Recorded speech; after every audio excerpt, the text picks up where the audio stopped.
Good morning. Good morning, good afternoon, good evening. Hello, hello, hello. Here we are. Here we are again, bright and early. What do you think? Let's see. It's 9 o'clock here, so it'd be 7 o'clock in California. 7 o'clock in the morning. So we're not going to have any West Coast people here. Well, You don't think Susan's here yet? no. She likes to sleep in. She definitely likes to sleep in. Hi, Nance P. How are you, honey? Good morning.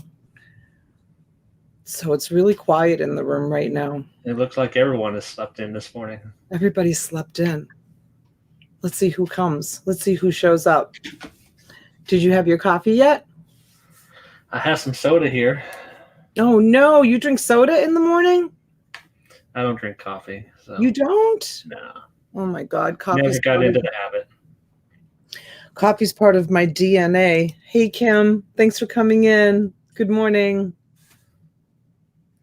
Nan says, I'm here. It's all you need. Okay, Nance, get ready to throw those numbers in the chat.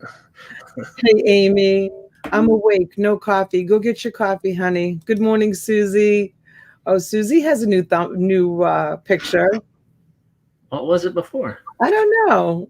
I don't even know if it's new. Is that your cat, Suzy, with that birthmark down its nose? Cute. I think it was a person before. I don't know. I can't remember, but it looks like it's good. Oh, look who's here. You're 15 minutes early. What time does my thumbnail say? I thought it said 9. Did it say 10:15, Jill? She says, yes, it's a lion. So you guys, that random girl Jill is going to be here tonight. You guys are going to get to see Jill. You have any plans for the weekend? Work. work, and more work.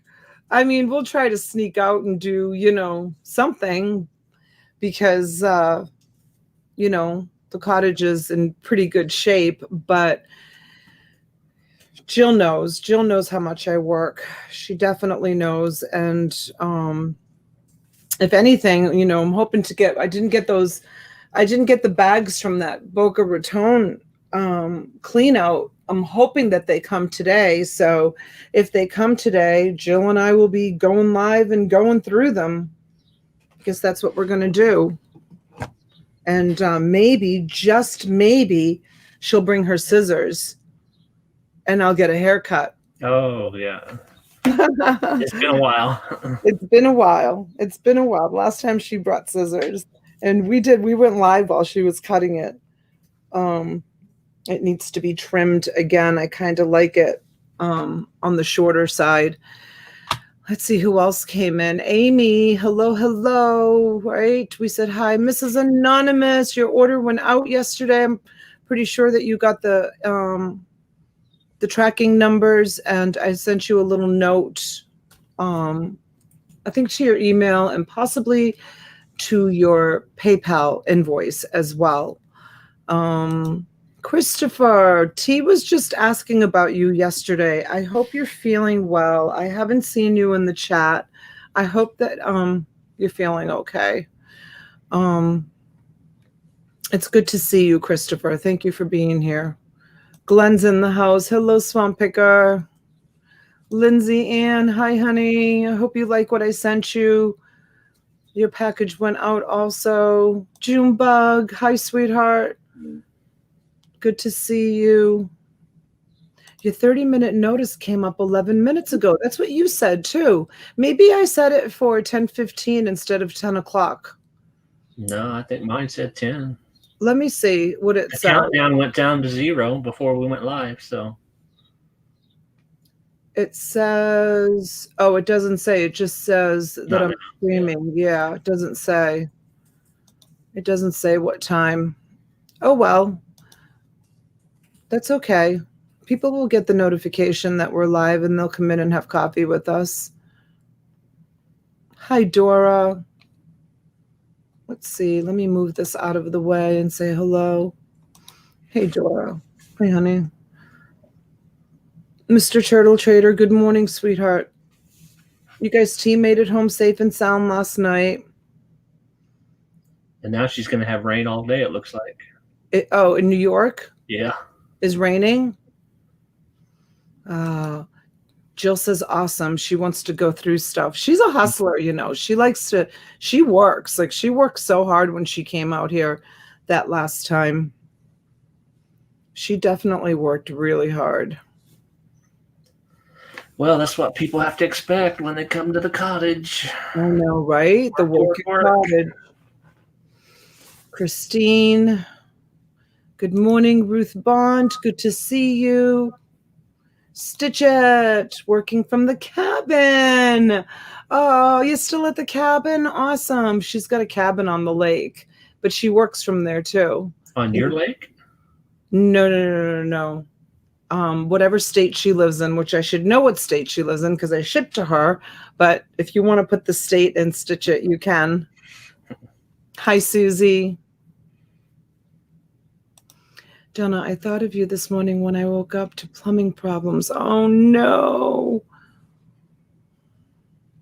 I'm bringing my swimsuit, Donna. Oh, I haven't even touched the amenities here. But we have a hot tub and a swimming pool and all of that. That's so funny, Mrs. Anonymous, that you said that, because I was in the bathroom this morning and my hot water tank is in the bathroom and it looks fairly new, but I'm always afraid of hot water tanks because once in my life we've had a leak in a hot water tank.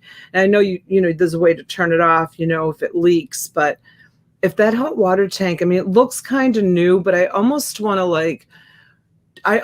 replace it just so that I know it's new and then it doesn't need to be replaced, because I don't know how old it is, but I almost want to replace it just so that I know it's new and I know it's going to last me. What hot water tanks last 10 years? Yeah. So I know it's going to last me 10 years, so that I don't have to worry about the hot water tank, you know, exploding. Because if it exploded, this is a one-level home. I mean, the water would just gush and go everywhere. She says, I flushed my toilet and the water and stuff came out from underneath one side of the toilet. Uh-oh. Sounds like you may have the same. You either have a broken seal in the toilet, or if it's not going down, then it might be a clogged outtake like I had. Hi, Joanne. You get your coffee, honey? Thanks for coming in. Believable Blessings. Hello. Hello. Donna, I got tracking number, but it says shipping label was created but awaiting USPS. Those packages all went out yesterday. So I'm sure if you look at it again, it may be updated. I'm sure it may be updated. It's in the system. We sent out like 60 packages yesterday, and then I have a bunch more here that are going out. Let's see, getting some weird looks this morning. We are on a cross-province trek by horse with our grandkids and rode into a local town for breakfast and have the horses tethered to the bike rack outside. How awesome is that, Ruth? Wow. Are they your horses, Ruth? Because I have a couple of, I don't know if there's anybody in the chat that has horses, but I know Jade Moon used to ask me, and by the way, she sent me a message to say hello, that she hasn't been around, but she said to say hello. And also, you guys, Woodbine Girl also sent me a message, and she told me to tell everyone that she says hello and that she does lurk sometimes in the background, but she doesn't make comments. So, hey, Woodbine Girl, if you're watching, and all I can say is send her lots and lots of prayers, you guys. She needs prayers. She needs prayers, and she needs all your positive energy.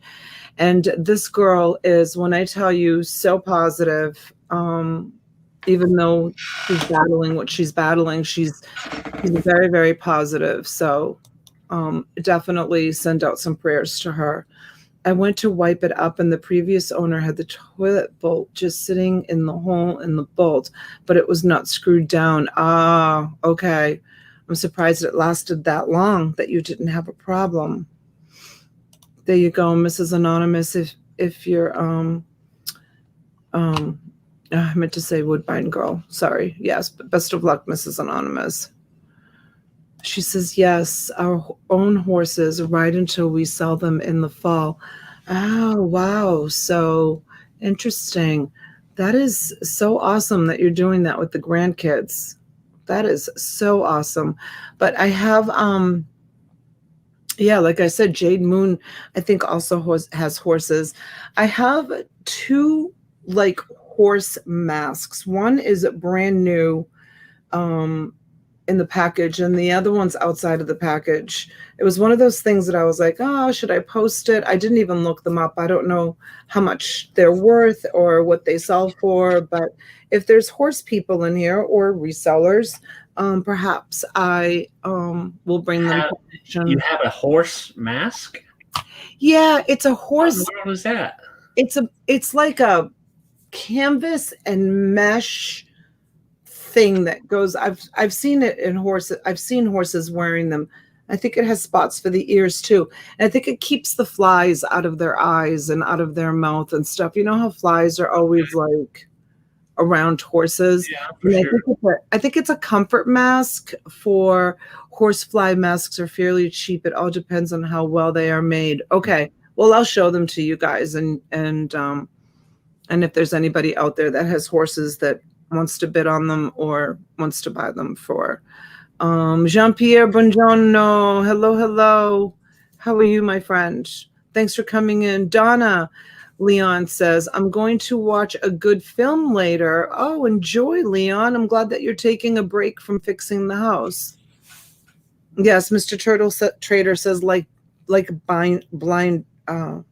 blinders.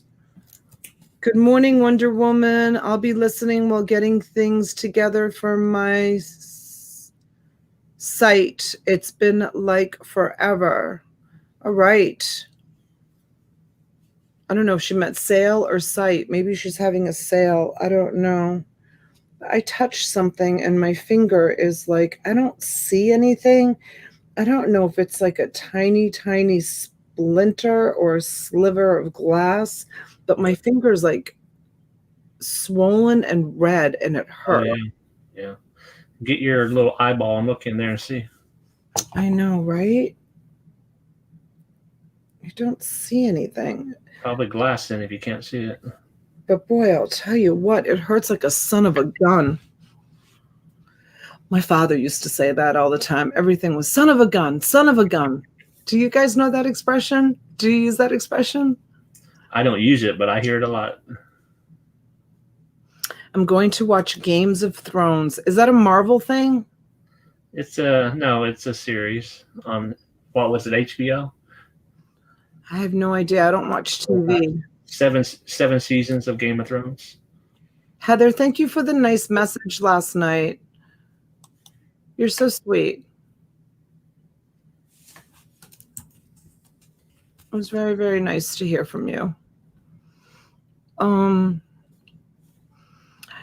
Dolores brought me this TV last weekend, right? And I was so excited because we put the VCR, VHS tape combo in it together. And I had a VSH tape of Shirley Temple, the little captain, the famous little, is to test the VCR, which worked. And then we had my cousin Vinny, I told you, and we put that on and I just kind of let it play. You think I've turned it on since then? No, I don't watch movies. I don't watch TV.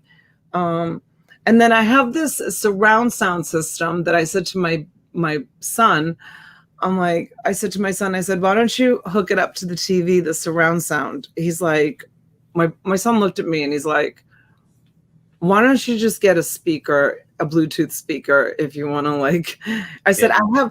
I have a Yamaha receiver and a whole complete surround sound system in my my inventory storage room. And I said, why don't we set up the Yamaha receiver and, the surround sound speakers in the house? And my son was like, why? He's like, just get a Bluetooth speaker. So now I'm like, yeah, I guess it's right. I don't know. Maybe I'll put that Yamaha receiver on the Facebook marketplace and see if anybody wants it. I mean, I don't know. Do people still want stuff like that and surround sound systems? Yeah, they're slow sellers though, with all the new technology. With all the new technology, Yeah, like Massimo saying, too much work. yeah, too much work. He's like, it's too much work. He's like, you got to do speaker wire and run speaker wire and hang the speakers up everywhere. He's like, just get a wireless speaker, mama. I'm like, oh, okay.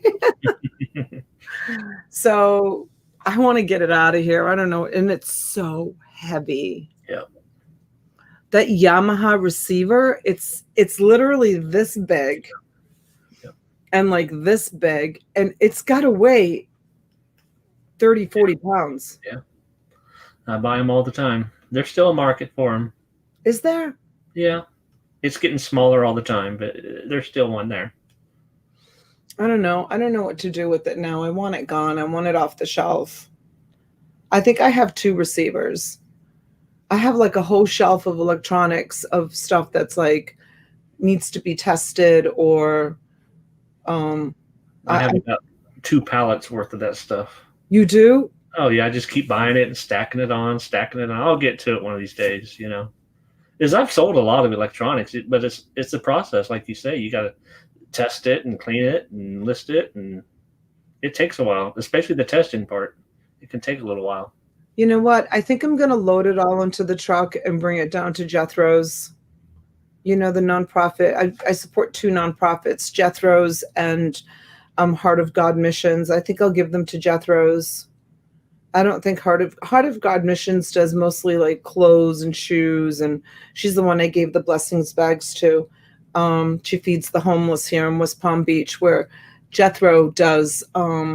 He does charity work for children that are fighting terminal diseases and or have disabilities. You guys have heard me talk about Jethro's Heroes before.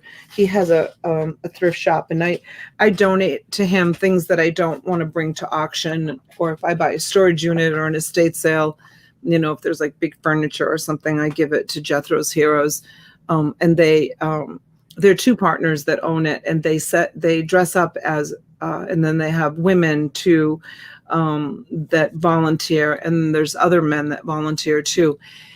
And they go and they dress up as superheroes. They have adult superhero costumes, like really expensive, like good ones. And they dress up like the Hulk and Spider-Man, and they go and they visit sick kids in the hospital or in their homes with their superhero costumes on. And the women dress up as Cinderella and Snow White and Ariel. And it's really cute what they do. It's really awesome. And they bring gifts, like a wish list, kind of like, what Make-A-Wish Foundation does, but they come dressed as superheroes, and they'll bring like an iPad or a gaming system or something like that.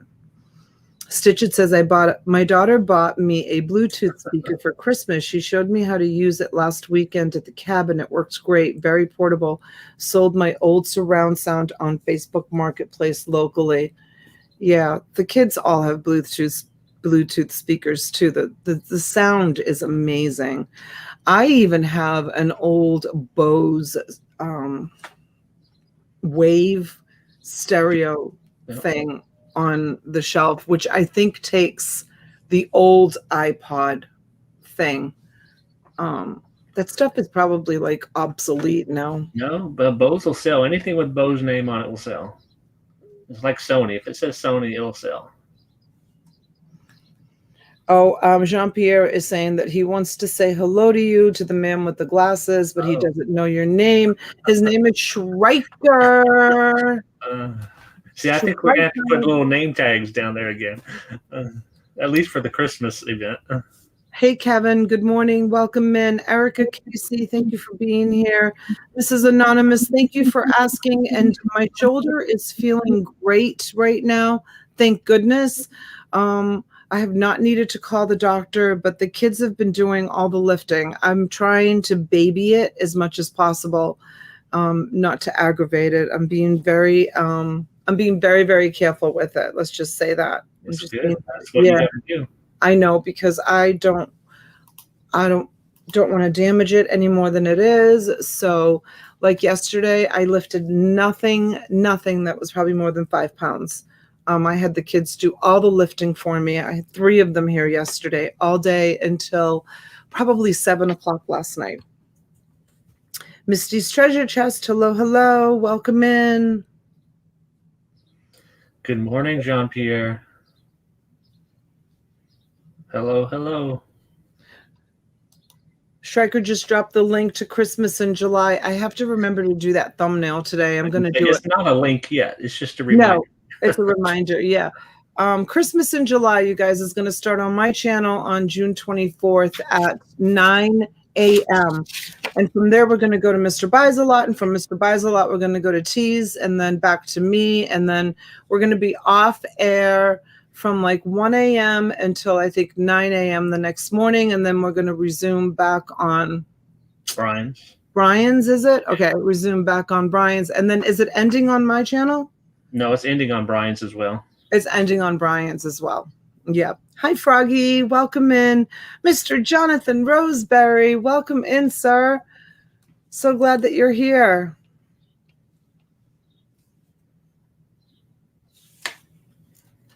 Oh, Mrs. Anonymous, thank you so much for that. I really appreciate it. Let's just say it works because my shoulder feels really good. So I think your healing love and light and prayers has been working, and I thank you for that. Jim G, welcome in, sweetheart. I hope you're having a good morning. Hope you have your coffee, and I'm so glad that you came in to have coffee with us. My chat, excuse me. Oh, Jen Bennett. I was going to say my chat jumped, so I'm scrolling back up in case I missed any good mornings. Hi, Jen. Good to see you. Now, Jen's in California, so she's up at 7 o'clock in the morning. Right? That's early there. I was up at 5 this morning. It was dark, and I'm like looking around, and I'm like, I know if I get up now, I'm going to be needing a nap this afternoon, which I probably will take one anyways. And I laid around for caught up on some of my emails and some of my social media, and I laid there until about 6:15. I was hoping to go back to sleep, but I couldn't. I had so much to do. So I hate when I wake up that early. I hate it because then by the afternoon I'm junk, and I need to, I like to get up because I get a lot done in the morning, but then by afternoon time, I'm like, all right, it's time to go. I have to listen to my body and go lie down.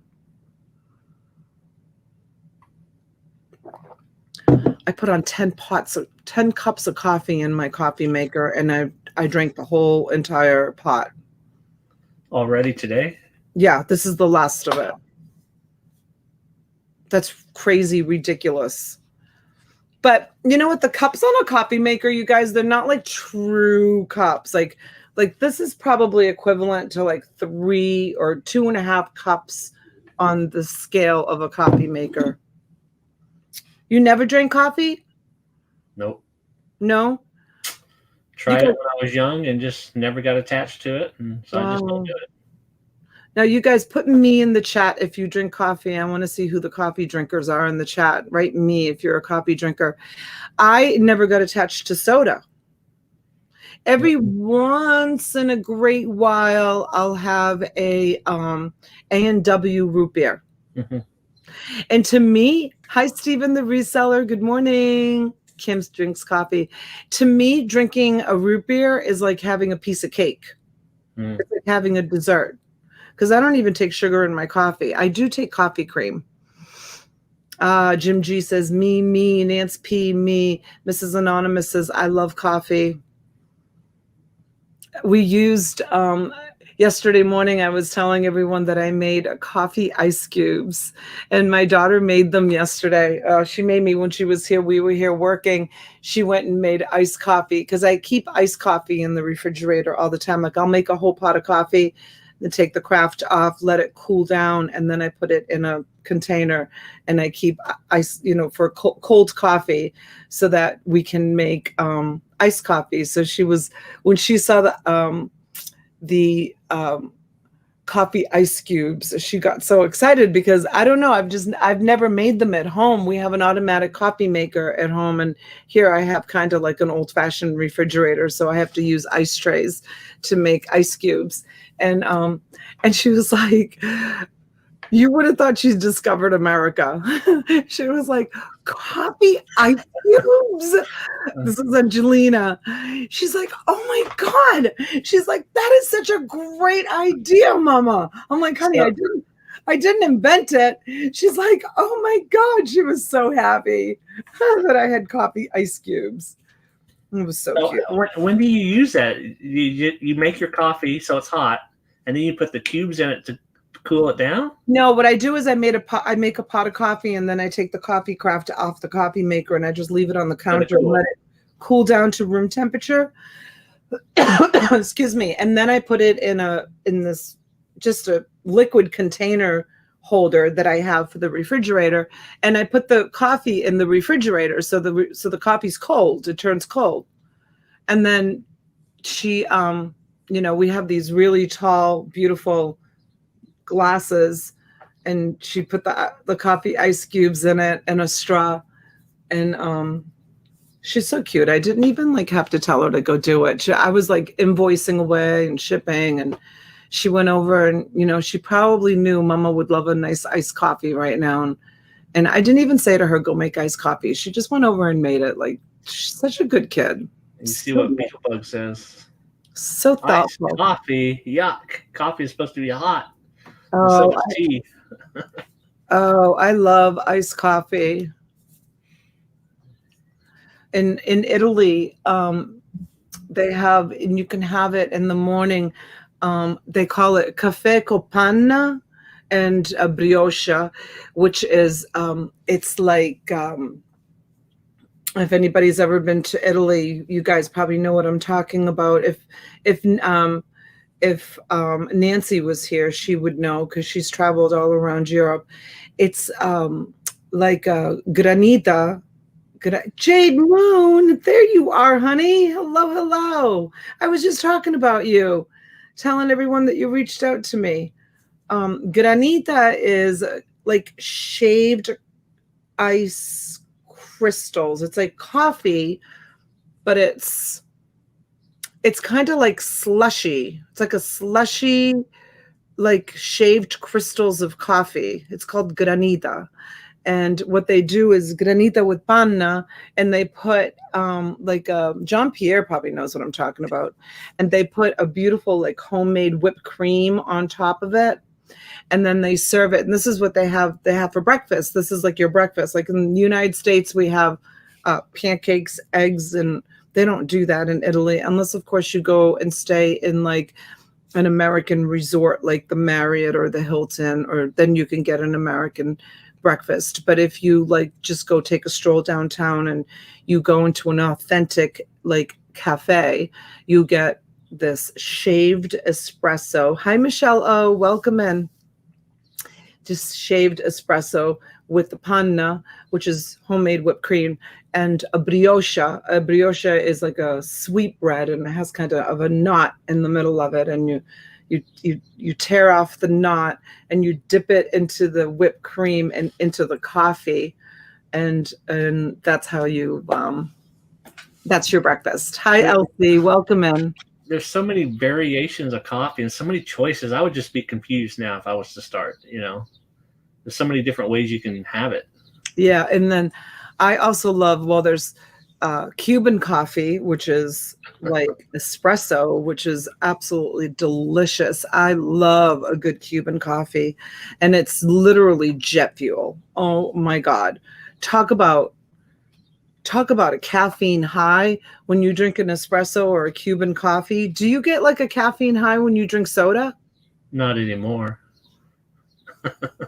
If I lay off of it for a few months and then go back to it, you can feel it. But Yeah, you get withdrawals a little bit. For a couple days, yeah, for sure. Yeah, we never. We would give when we were raising the kids, they could have a soda if we were going like out to a restaurant. We would let them have a soda as a special treat, but we never like, and we're not like one of those families that's like, oh, but we never had bottles of soda in the house. We never bought it for the kids. The sweetened drink that they would get was we would do country time lemonade, the powder. Yeah, I always had like a jug of country time lemonade in the refrigerator, and that's what we gave them as their sweet drink if they wanted lemonade with dinner. But we've just always been just water drinkers in our house. That's all we drink is water. And Turkish coffee, yes, Turkish coffee is really good too. I didn't drink coffee until I was in my 30s, it says at Beetlebug. My daughter makes super good Mexican coffee. I wonder if Mexican coffee is similar to Cuban coffee. Can't say I've ever had Mexican coffee. Never tried it. I'm sure if you go to a Mexican restaurant, right? Kim, I'm with you. I'll drink coffee any way I can get it, hot or iced. Yeah. And what is your favorite place to get coffee, you guys? Like my kids are Kool-Aid flavor red. Oh, I try to stay away from the Kool-Aid, Mr. Turtle Trader. You got to be careful with the Kool-Aid. What is your favorite place, you guys, to get your coffee? Like my favorite, like if I'm out and I really, really need a cup of coffee, my favorite place is McDonald's. My daughter's favorite place is Dunkin' Donuts. Jonathan's Cuban coffee is awesome. Jim says Dunkin'. I feel like Dunkin' Donuts, their coffee is so like watered down.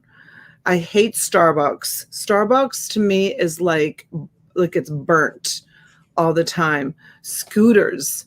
Well, we don't have any Scooters around here. I don't know what Scooters is. It's just a tiny little shack in most places. Oh, really? Tiny little building, yeah. Rotten Ronnie's. Really? Beetlebug? That. I don't know if I trust anything from Rotten Ronnie's, but I'm glad that you like their coffee. Michelle O says Dunkin'. I don't like watered down coffee. Neither do I. The best cup of coffee I ever had was in Mexico. Really? I'm in my 40s, it says Aimee's, and I never drank coffee until my daughter introduced me to iced coffee, but I do like it sweet and flavored. Not a fan of McDonald's coffee. We'll drink Dunkin'. Interesting. Oh, Rotten Ronnie's is McDonald's. Oh. Oh, I didn't know that. Rotten Ronnie's? Why do you call McDonald's Rotten Ronnie's? There's nothing like a 2 all beef patty special sauce, lettuce, cheese, pickles, onions on a sesame seed bun. The best in the world. A Big Mac. Love it. Every place have their own Big Mac these days. Just call it something different. It's called something different. Starbucks does taste burnt and very strong, right, Junebug? I mean, you see McDonald's just started making this new special chicken sandwich, trying to be Chick-fil-A. So right. So did Dunkin' Donuts. Dunkin' Donuts is making chicken sandwiches too. Yeah. Oh yeah. Yeah, my kids love the Dunkin' Donuts chicken sandwiches. Jack in the Box. Does it taste anything like Chick-fil-A though? I haven't had one. I haven't had one, but they love them. Is there still Jack in the Box around the country? The last one I seen was down in Texas. Wow. But that's been a while, so I don't know if they're still down there or not. Same reason IHOP is called iSlop. I've never heard that before.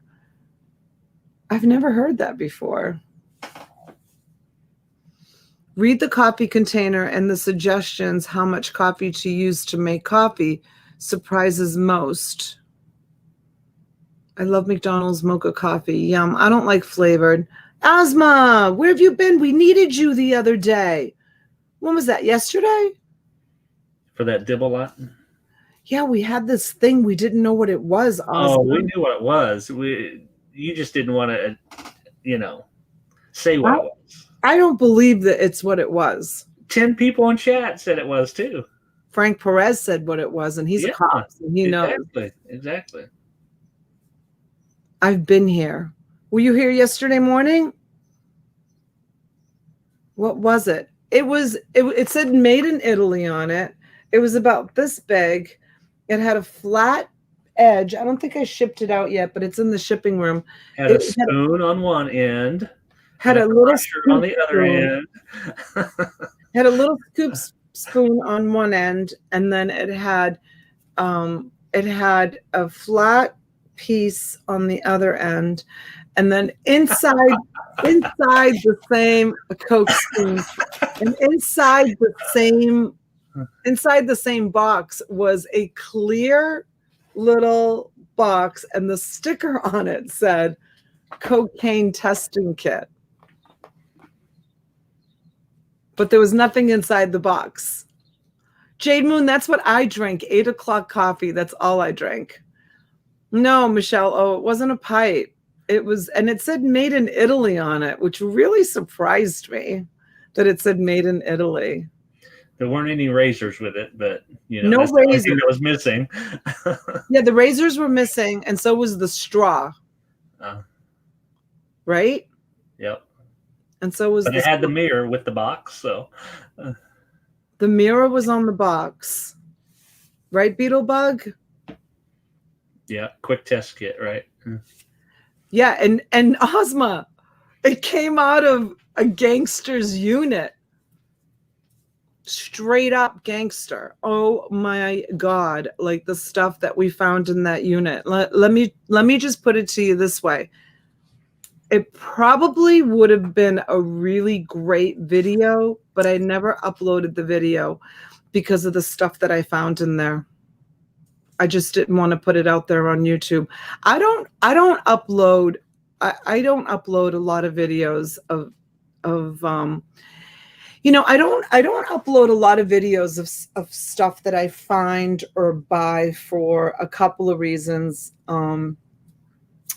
Sometimes, and I don't have, a lot of stuff that I have in my eBay store, but sometimes I'll find things and I'm like, I don't know if I just even want to, and I'm not good at editing. Like, I'm not like, I'll watch like some videos and, they'll go in and they'll chop pieces off and like, they don't let you see like certain things that they find. My videos are like just straight up. Like, I don't edit them. It is what it is. What I find is what I find. And so sometimes when I don't have time to edit videos, I really should make time to upload more videos, maybe do less lives. It's both, Jenny. I thought I tried something new with the title and with the thumbnail. I didn't put selling event, but I am going to sell stuff. I thought maybe if I didn't put, there's some people that just want to do chit chat, and just come and have coffee and sit back and relax. And then other people don't like the chit chat. They just want to do selling. So I was going to see, I definitely have things ready. Like you can see the cute little teddy bear on the rocking chair with the Dooney Bork. So I definitely have things ready, to sell. But I don't know. I just thought I would try something different. But I'm definitely going to sell this morning. And then I'll be back on tonight with Jill. How is T doing? T is doing good. She made it home safe and sound. She went for her stress test this morning. Her husband went for his appointment this morning. She's probably all done by now. I think it was a 2-hour stress test. And it started at 9, 10, 11. She might be just getting out. You know how doctor's appointments, the appointment's at 9, but you don't go in until 9:45 if you're lucky. So she might be getting out just about any time.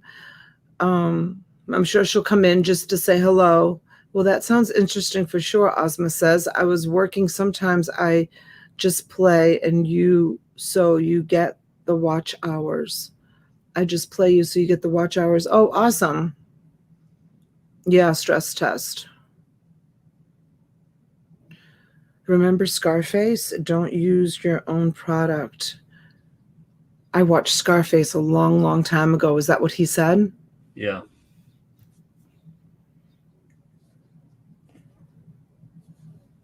Oh, Beetlebug is starting a new class on Monday. New job, new class. Heather says good morning, and I love the chat. Thank you, Heather. Thank you. And I didn't have any rhyme or reason to come on and chat about anything special. I just thought I would just play off the chat and see what you guys wanted to talk about. And it just ended up being a coffee chat, I guess. Stress tests are rough. I had a stress test after I had my stroke. And I don't remember how tough it was. I remember them making me walk on a treadmill, run on a treadmill. That's kind of all I remember. I don't remember very much more than that. Well, T said she already had one of those, and it wasn't going to be like that this time. So I don't know what she was going to go through. Oh, Stitchit, you're so sweet. She says, I love your style, Donna. Thank you, Stitchit. I gotta work on my posture. I'm always like slumped over. Jenny, you're so funny. I know I don't need a stress test either. I know that I have stress. Oh, and the last time when I went for my follow-up appointment, the doctor was insisting that I go for a sleep study. And I'm like, for me to wear one of those masks to bed? I said, I'm going to tell you straight up, that's not happening. He goes, well, if you're waking up choking, he says, you have sleep apnea. Yeah, apnea. And he says, you can die from that. He says, it makes your heart stop when you're like, well, when it's my time to go, it's my time to go. What am I going to do? I'm not going to spend all that money and go and do a sleep study and only for them to, give me a machine, partially pay for a machine, whatever the deal is, and then let it sit in the room and not use it. Right, Jenny? No way I'm wearing a mask either. I wear nasal pillows, Donna. It's much better than a full mask. What's a nasal pillow? Hi, Dee's Collections. I have no idea. I have no idea what a nasal pillow is. I'll have to look it up. Or send me a link to it. I probably wouldn't use that either. Nasal pillow. I have no idea. It's beautiful here. It's 85 degrees in South Florida. The sun is shining. The sky is so blue. It's so beautiful. My husband has the device on his nose, and it really helps him. Now, is that for... I love my CPAP now. You do, Jonathan? You love to sleep with it? So, Lisa, hello, honey.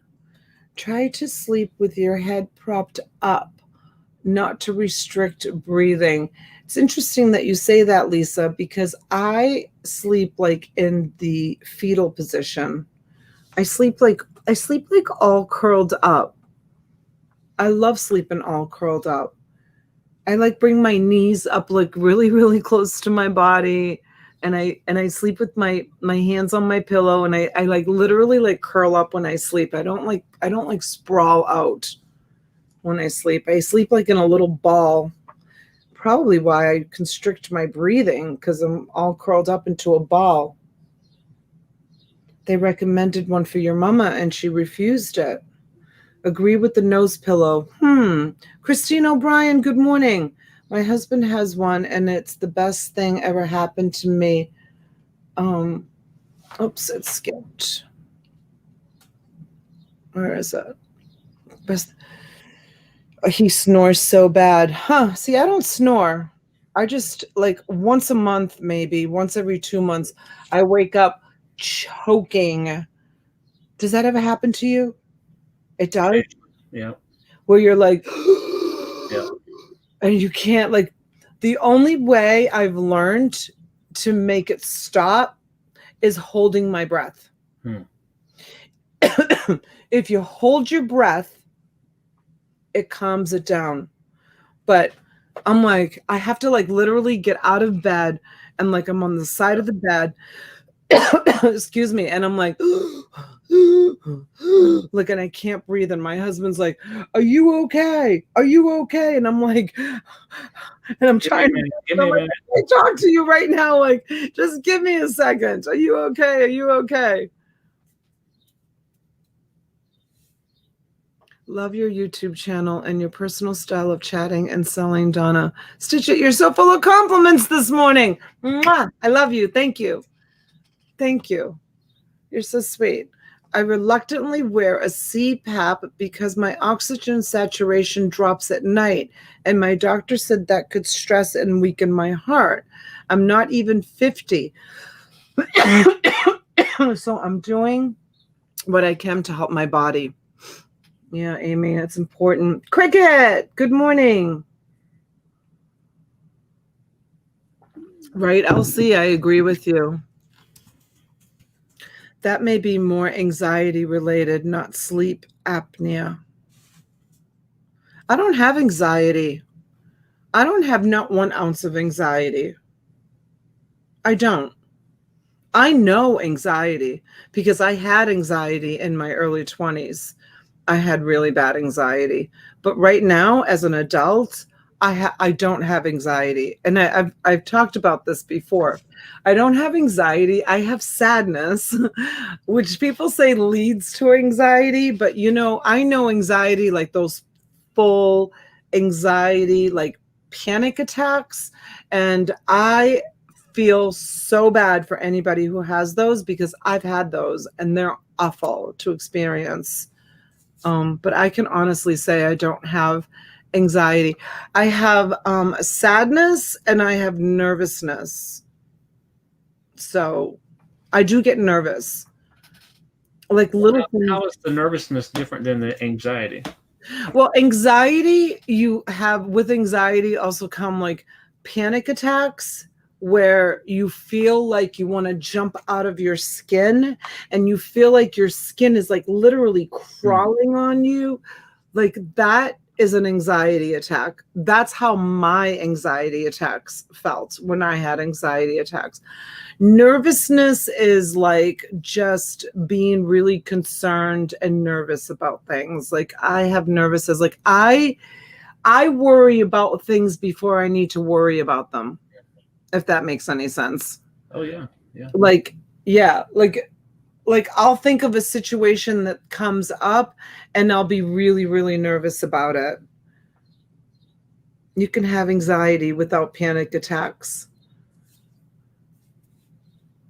I'll be listening in the car, going to an estate sale advertised with no photos. Oh, I hope you get some good stuff, Lisa. Sadness, pray, pray, pray, and breathing exercises. That is so me, Donna. Worrying about things before we need to worry about them. Is that what you're saying, June? That's so you. Yeah, that's me. Like my mind, I try not to let my mind go there, but like I worry about stuff that I probably shouldn't have to worry about. My arms go numb sometimes. I have anxiety, but I have a few panic.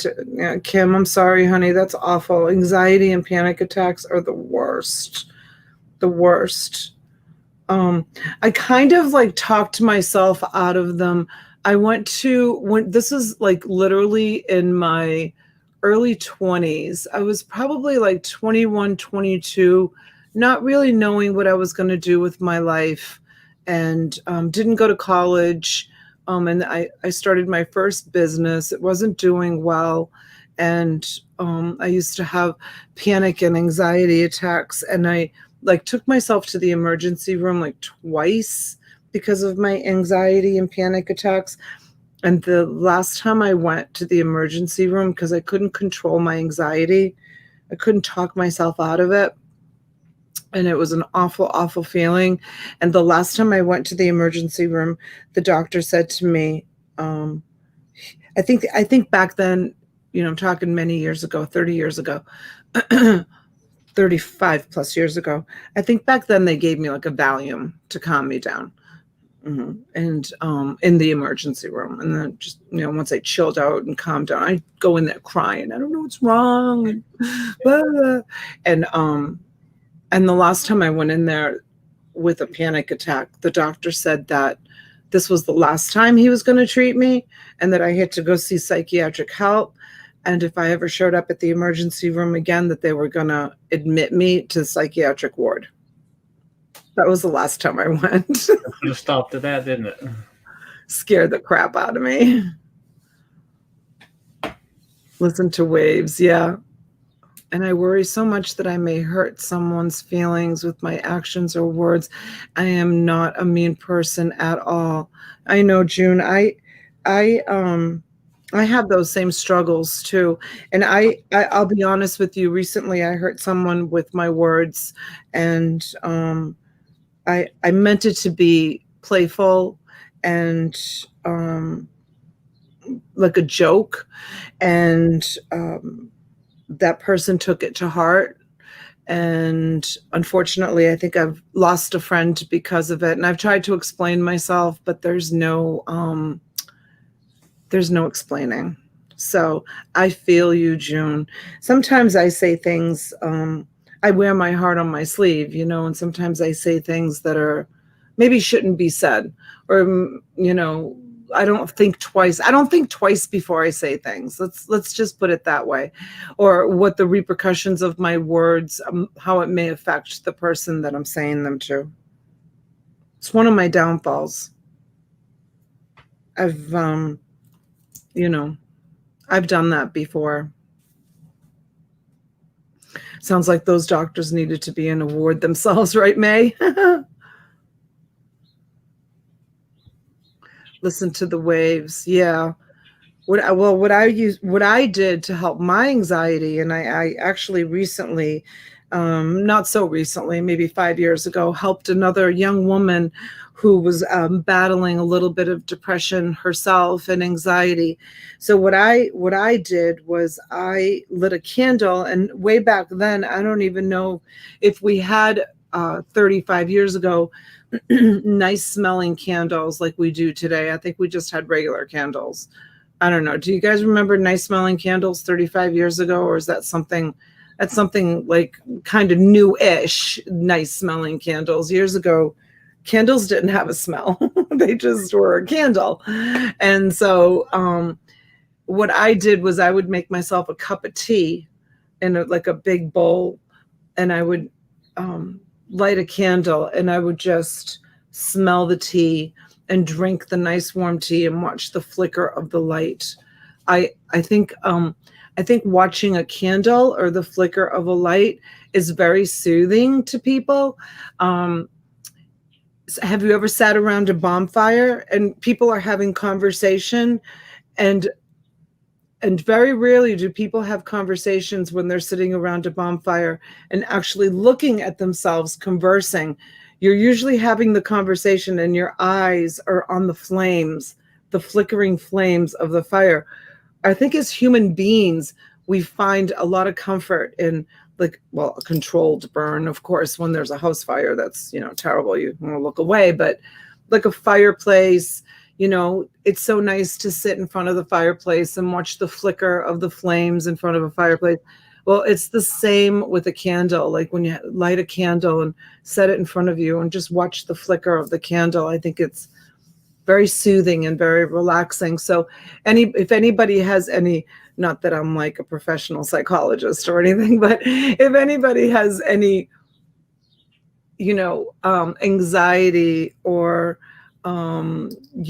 depression or anything like that, watch the flicker of the candle. And Lindsay, yes, words do hurt. And I actually admit that I said something to Lindsay in an email that were so hurtful. And I wasn't thinking when I said it, and I did apologize to her and she forgave me for it.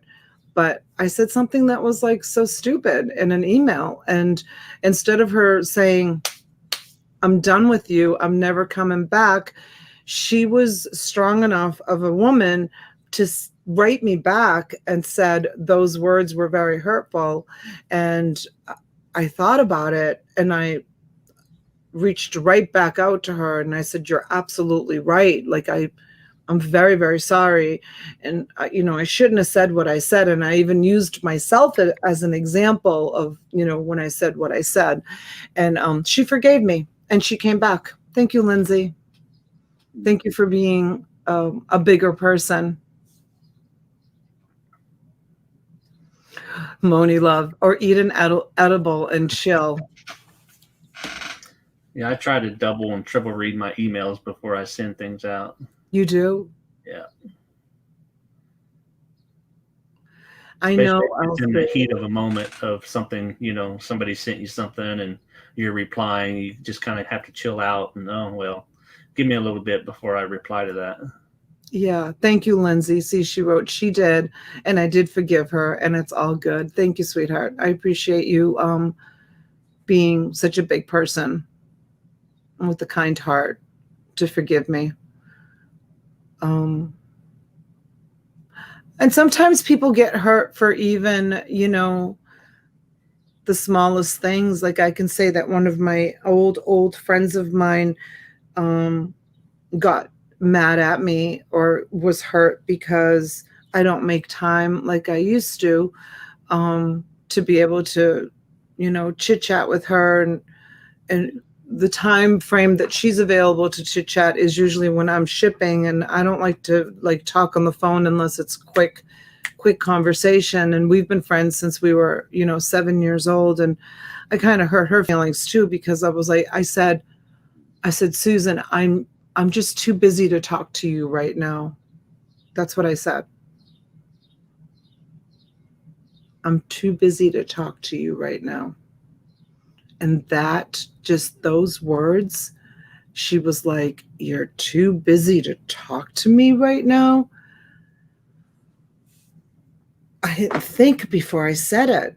I mean, you don't say that to people, right? I'm too busy to talk to you right now. Like, it can be taken like she took it really, really hard that I said that to her. And, that was just me not thinking before I speak, and I'm never too busy to talk to her. Like, I love her. We've been best friends since we were 7 years old. This is not, Jane. I've been best friends with her since I was 7 too. This is Susan, another one of my friends, who, by the way, never watches my YouTube videos. She's, one of these days I'll try to get her on, but we do talk all the time. As a matter of fact, I called her this morning. But she didn't speak to me for almost 3 weeks, and I had to keep calling her and keep apologizing to her, and I had to keep sending her messages. And then she finally said to me, you really hurt me with those words when you said that. What's the matter? Kyle. Everyone, feel free to assume my tone is always a blind rage, and I can only go up from there. All right, Kyle. I agree, Elsie. We can't fully know the tone someone's meant in a chat, like in text. I know, but Aimee, I actually physically said these words out loud to her on the telephone. Too busy to talk to you right now. I gotta go. Oh my God, it was awful. You know how bad I regretted that? I had a really good friend tell me once that she had more important things to worry about. Yeah. Yep. And I've lost a lot of friends too. Goals, Kyle. That's right, baby. That's right. I didn't get to your order yesterday though. I need to send your order out. I've had friends that I probably won't forgive that have said to me, you need to move on with your life. You have other children and you have a husband, and you need to let your son rest peacefully. You don't say that to a grieving mother. You never say that to a grieving mother. Don't ever say that to a grieving parent, you guys. Tell them to like let it go. What, you think I've given up on my husband and my kids? Absolutely not. And I haven't given up on my son either. And, and it just goes back to that night when someone made that rude comment in the chat. It's like, it's okay. I can talk about Angelina and Cesarina and Massimo all day long and their accomplishments. And, the minute I bring up my dead son, it's like, oh, she's looking for sympathy, or she's looking for, whatever it was that was written that awful night on the eve of his death. That's just downright mean and nasty, like to say something like that. You need to move on. You move on. God needed your son. Give up one of yours. Why did I have to give up one of mine? You go give up one of yours. God needed your son. Don't say that either to a grieving mother either, you guys. Don't ever say that. Take it from a grieving mother. Don't ever say God needed your son.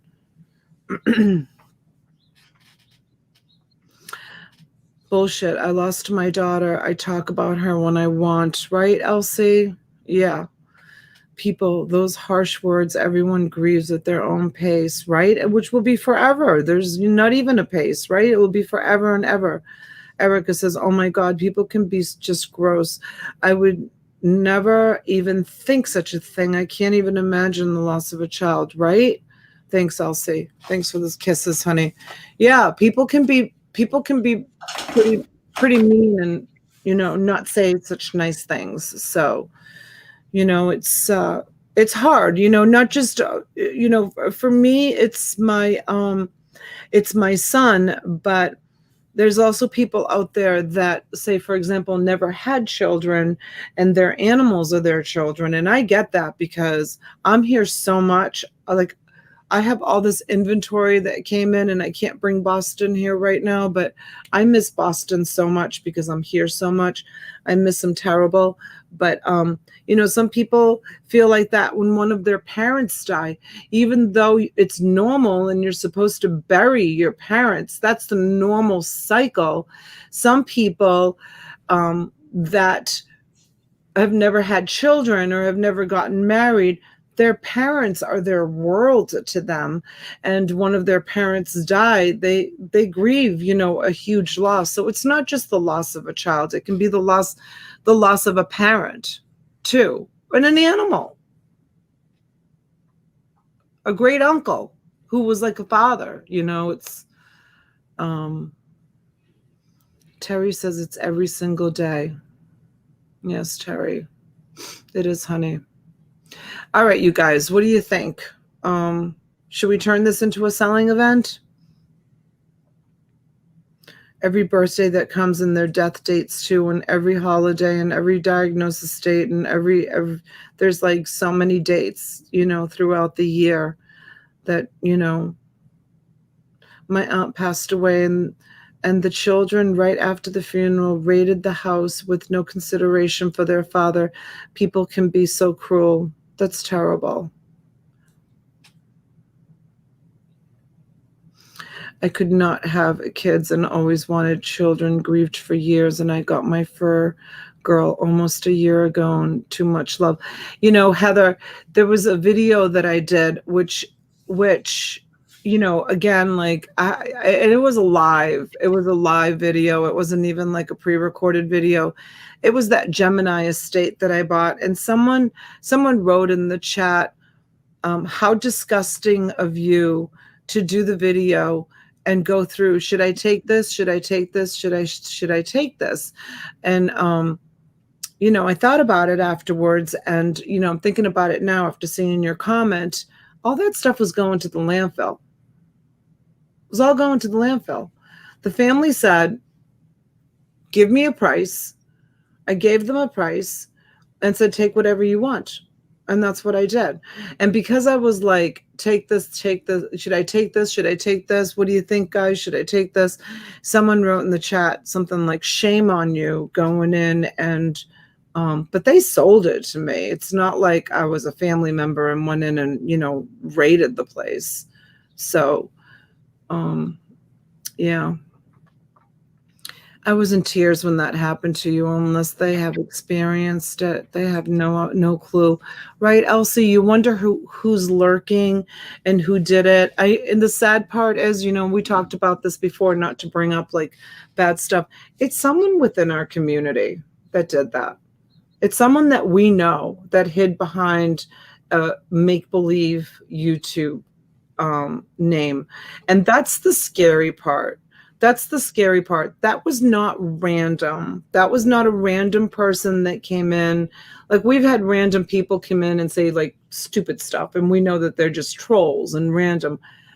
That person was someone that, and there's a way to find out who that person is, but you can't block that person. And we made the mistake of blocking them. If we block the person, then we can't see who it is.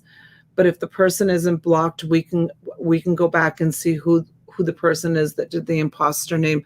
That's why we're always saying, don't block people. Let, Shriker time them out or not time them out, or, from now on, I probably won't time them out if it's a personal attack. If it's a troll, just a regular everyday troll, then yeah, we'll time them out. It's no big deal. But when someone makes a personal attack on me, like they did that time, we can find out who did it. Yeah, it's very easy. So let them come in the chat again and make a comment. I invite them because I'd like to know who has the courage to say that. Right? Right, Beetlebug? Donna, I don't put up pictures of family who has passed because I see them and it's heartbreaking all over. Right, Nancy? I understand that, honey. I understand that. Oh, they will, Elsie. They'll come back. They'll come back. Someone really has it in for me.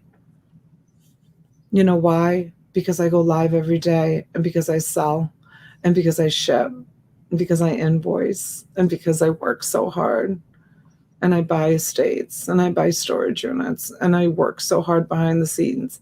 That's why they have it in for me. Go figure.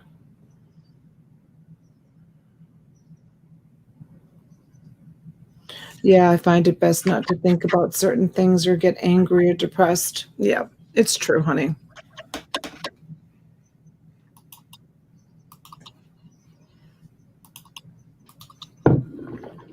Yeah, they will, Heather. They sure will. Green's vintage. Because you're a hardworking woman. Yeah, that's why they're mad at me. Who knows? Maybe there's another reason why they're mad at me. I have no idea. All right, you guys, Shriker's starting. He's like, all right, enough chit chat. Be sure to be on live chat, not top chat. 70 of you here this morning for a morning talk show / auction selling event. So, let's see. Wonder Woman says, and because even when you're hurt, you smile and you're beautiful. Oh, Wonder Woman, you're so sweet. Mwah. I got to come pick you up one of these days when you're feeling better, and you can come spend the day with me at the cottage. You'll love it here. She's only right up the street. You let me know when it's a good day, and I'll come get you, honey, and we'll spend the day together. You can watch me work. Okay, you guys, this is an auction. There's no returns, no refunds given. Be sure you know what you're bidding on. Your bid is a contract to pay. If you do not pay, you may be banned from the auction. So Shriker, so this is might be a lot to write, but I need to talk to T about it and see if she's on board with me on this. But if you don't pay an invoice and I cancel the invoice and bring your item back to auction, if you do come back into the auction, then you will have to be an immediate pay. And once you pay for that item, so I'm not going to ban people from the auction, because guess what? Shit happens. I wish that people would reach out to me and say, I have car problems. I have an unexpected bill. I needed groceries, whatever it is. Just reach out to me. If they don't reach out to me after 48 hours, I cancel the invoice and bring the stuff back to auction. However, if they do choose to come back to the auction, it will be an immediate pay. And that's how they would redeem themselves. Okay? So we'll do it. We'll do it. Out. Huh? I'll figure it out. I'll type it up somehow. Yeah, and I can just, talk about it. And there goes my phone. I don't know why. I'm getting my other phone back today. So my daughter got her replacement phone, $250 copay, you guys. $250 copay. She's going to work it off, of course. Isn't that ridiculous to have that much of a copay? But what am I going to do? Okay. All right. Let's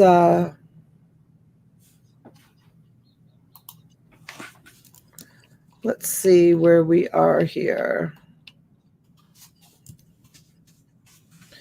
All right. Minimum bidding increments are $2 up to $50, then $5. If it gets over $100, it's $10. You guys, please say out when you're done bidding. You can come back in later if you want. Make sure that you come in before he says a fair warning, because I'm the type of person that will just keep adding to the lot. If I see that it's getting up there in price, I add to the lot. Even after he says sold, I still add things to the lot. I don't care.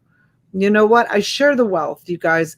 When I buy these deals where I'm getting this tremendous amount of inventory, if I have a bounty full, I share it with you guys. And you guys know that. Myra, thank you for the hearts, honey. Free shipping on $30 or more on purchases per seller. Purchases can be combined in a few auctions, and I go live every day, sometimes twice a day. Today I'll be live twice. I'll be live now, and I'll be live later on this evening when Jill arrives. Please do not put comps in the prices in the chat. Christina, hi, honey. Thank you for coming in. Thank you for the hearts. Don't ever think you have to wear a smile for us. We love you no matter what. Jenny, you're so sweet. Thank you. Thank you for the beautiful picture this morning, Jenny. I loved it. I'm going to use it for one of my thumbnails. Sounds like a plan, Donna. Yes, absolutely, Wendy. I would love that. Thank you, Mr. Turtle Trader. Did I miss my 11s? I was too busy chit-chatting. Hi, Cricket. Moni Love. Hi, honey. Hello. Welcome in. Did you notice Joey Bada Bang 22, local reseller? He gave his job his 2 weeks being around makes me smile because he's so positive. Nance P, I did see that. I wish Joey all of the luck and all of the positive energy. I haven't spoken to him. I have something here that belongs to him. Maybe when Jill is here this weekend, we can maybe take a ride up and go meet him. There's a big flea market up in the area that he lives in, which is only like 40 miles north of me. But I just kind of wished he had stuck it out with the post office just to get the pension and the benefits, because guess what? You turn 60 in a second. And I know when you're 23 years old or 24 years old, you don't think of turning 57 or 60 in a minute, but it does happen in a minute. And he would have, I think 20 years with the post office would have given him a decent pension and benefits, but he'll do fine. He'll do fine because he's a go-getter and he's positive, and he'll do fine. So he's really excited about it. I always share my wealth. Thank you, Terry. Thank you. Tell her to sell one of the comics to Carl and it'll be paid off, right? We're going to do comics this morning, you guys. We will be doing comics. But first, we have a Dooney wallet. Yes, this is what we have. And you're going to get this whole thing, you guys. You're going to get this cute little rocking chair. And you're going to get this cute little Asian bear. These bears have these little Asian tags on them. They have a name on them. You're going to have to look them up. But I do have quite a few of these little bears. I'm going to just scatter them through. I was going to sell them all as a lot. But, yeah, I don't know anything about these bears. But, so you get the cute little bear, and you get the little rocking chair, and you get this beautiful Dooney. And we are going to start this at 30.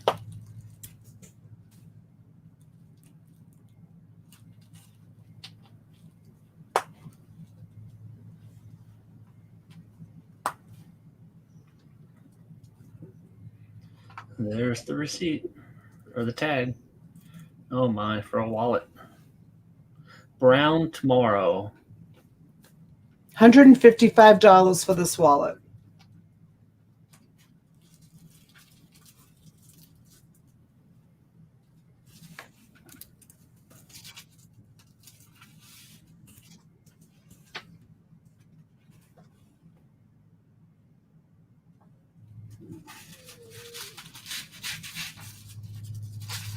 Brand new. I think this is my last Dooney wallet, you guys. I think the run is done. I don't know. My daughter was in there cleaning the back room, and that spot where I thought I'd have one more bin of pocketbooks is not. She didn't find them, so we'll see. I have to take a closer look myself, but she didn't. I told her, keep an eye open for a bin of purses. She didn't emerge with one, so she emerged with a lot of stuff, but not with one of those.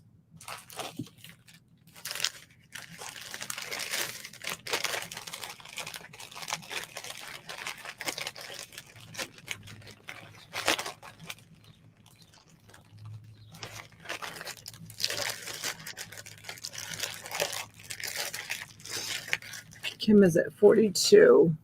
Heather beat her in by a hair.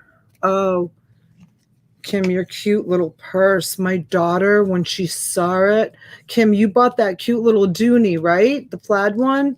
When my daughter came yesterday and she saw it, she went crazy over it. She absolutely loved it. I'm like, pause off. But she did pick one out, but she loved the one that you bought. She thought it was the cutest thing ever. She's 18, so you know these girls, they're really picky with what's in style and what's not in style. So you got a good one. I just always feel like when an 18-year-old says, "Oh my God, that is so cute. I love that." Then it's like it's popular. And it's, you know, it's a good one. I always depend on my daughters when it comes to like fashion and you know, stuff like that. They've got such unbelievable taste.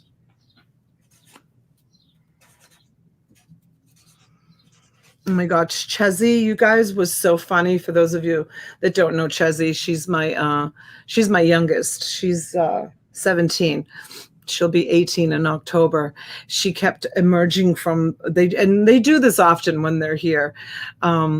She kept emerging from the back room, which is where I keep my inventory.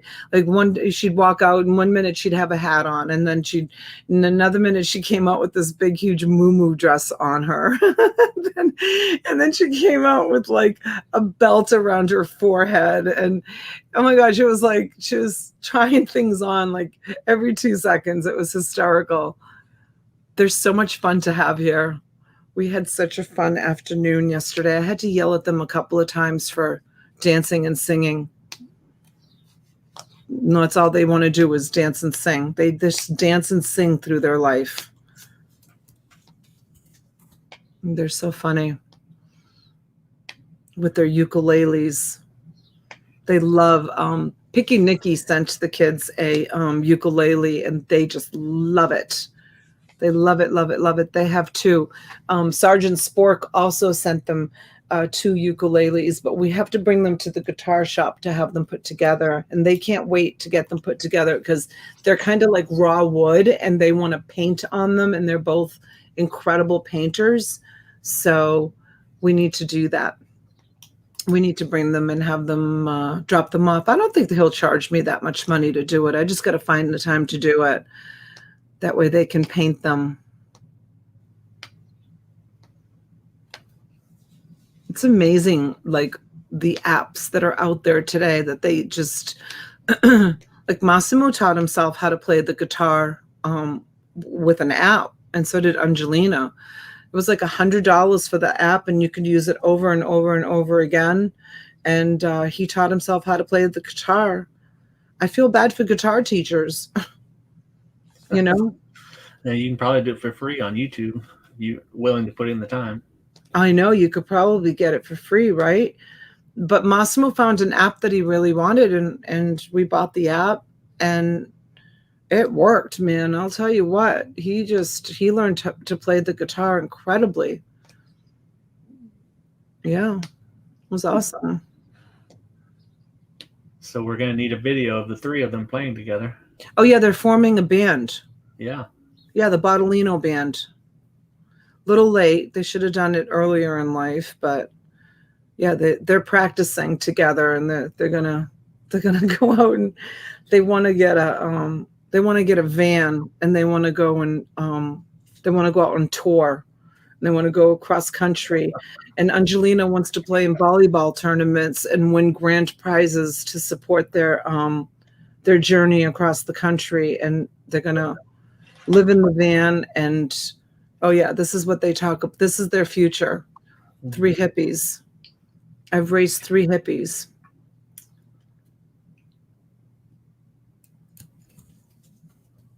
Oh, you know about the app, the guitar app? Yeah.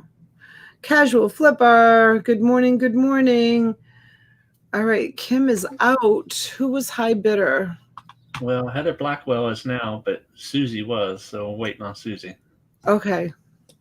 So it's the Dooney with the bear and the chair. Look at that, it rhymes. Right, Erica? Whatever makes them happy, Erica. I just want them to be happy. I tell the kids all the time, whatever makes you guys happy. The Bottolino band, yes, casual. They've had enough sadness in their life to last them 2 or 3 lifetimes. So from here on in, I just want them to be happy. I don't have to worry about them. They're good kids. I'm lucky they turned out good, considering what they've been through.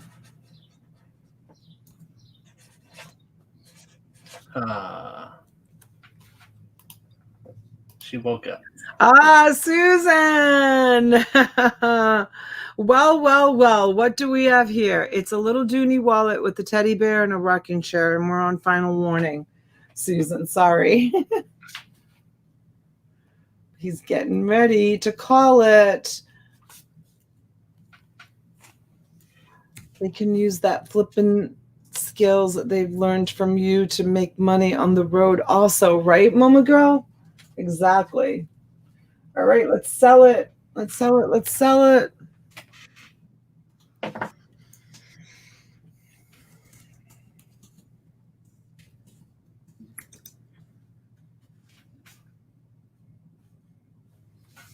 Susan. Okay, she says sell it. Let's sell it. It's fun. Off it goes.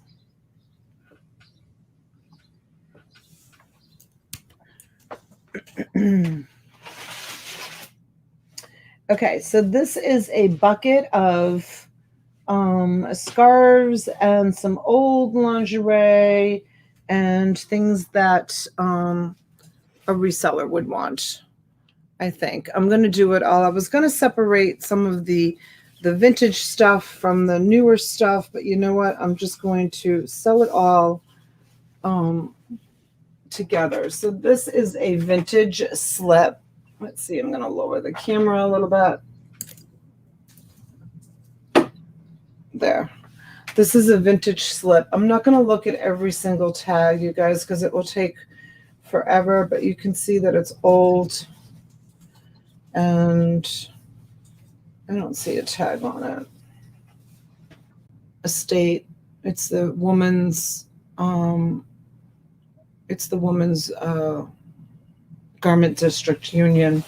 And there's some videos on YouTube that you can watch about certain items that are with those labels on them.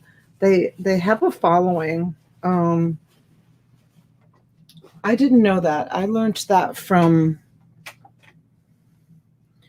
So this one is just, you guys remember these scarves from, it's like white with the blue tips. You remember those scarves from like the 40s, 50s. And here's another one. This one is, they used to wear these in church, right? They used to put them on and garment district. Yeah, they used to wear them in church. I mean, I'll try to go through this lot. This is a big lot, so I'll try to go through it fast. Here's another scarf. Here is another slip.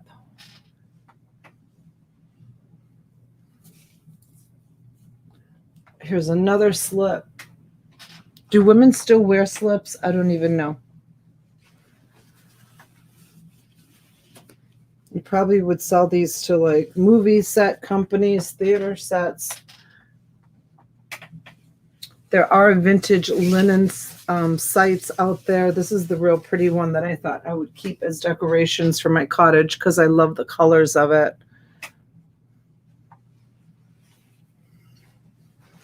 Here is, this one's really beautiful.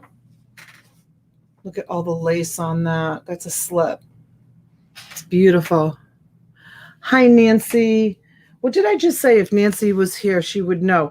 Oh, Nancy, I was talking about because you traveled a lot in your younger years. Did you go to Italy? Did you have granita and brioche for breakfast? I think they also do that in France. Granita and brioche. It's shaved espresso with that sweet. A brioche is like a sweet. Look at how pretty this one is, you guys. Look at the detail on that. That is so pretty. Where's Holly this morning? She may be at work. I know, but she usually always tunes in. Even when she's at work, she sneaks the phone. Oh, you never went to Italy? Look at this hot pink one, you guys. It's so pretty. And all of these were, I took a quick look at them and they were all very well taken care of. This is a scarf. And then you have some vintage ones in here. This one has a few stains on it, but vintage linens. There's a Facebook group on the Facebook Marketplace. This has a little hole in it right there, and it's got some stains on it right there. So this one's damaged, but there's a Facebook group. Oh yeah, you ate brioche all the time. It's kind of like I don't know the name of it. You're gonna have to look it up. It's a vintage linens Facebook Marketplace group, and what people do is they photograph things and they put them up for auction in the group, and you have to here's another really pretty, this is like a raspberry colored one, and you photograph things and you put them up for auction, and you have to use PayPal for people to pay you, and it's just vintage linens. So it's kind of like eBay, but you don't have to pay eBay fees, and I don't think it costs anything to join the Facebook group because I am a member of it and I get notifications when people post things. I've never used it. Does anybody know about it? This is you guys, this is hand rolled. You see it? It's hand stitched. That scarf is hand stitched. So yeah, that might be something that you guys might want to look into as far as another selling resource. This is a beautiful, I mean, it looks like it doesn't look like a table napkin unless it's like a really fancy one. It's big. It's really beautiful. And then look at all these linens. This is, I showed these the other day. Is that yellowed on one side? Looks like it might be a little bit. Let's see what that says. Hand embroidered, all cotton. Look at it's all hand rolled. Okay, let me see what that last word is on the bottom. It's not focusing. In the Philippines, it's all hand done and hand rolled. You guys, look at how beautiful that piece of linen is. Right? So pretty. This one was my favorite. Oh my God, this is linen. Hand brocade. Let me see what it says. Brocade, Maine. Brody, Maine? I don't know. This one's not yellowed at all, but look at that. Wait for it to focus. There it is. Look at how beautiful that is.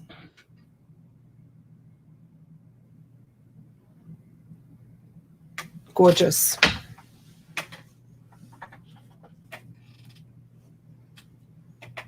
Here's another one from that same.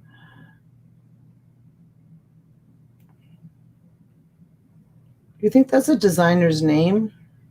Or just says Brody, Maine means made by hand in French. I don't know, maybe a style of the way it was made, or no telling. I'm sure somebody here can tell us.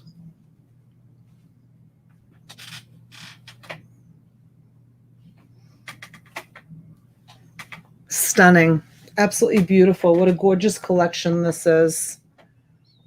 I think it's probably a technique or something. Isn't it beautiful, Susan? Isn't that? It's all linen. You can see how transparent it is. If I listed these, I would put wedding. Because some women are still very traditional when it comes to carrying something white, something new, something blue, something old. This could be something old, or it could be something blue, something white.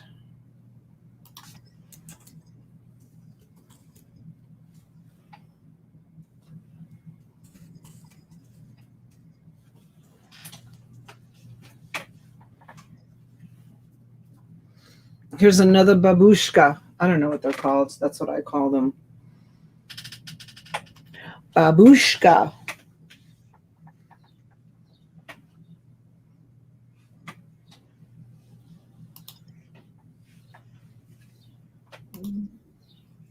This is the one.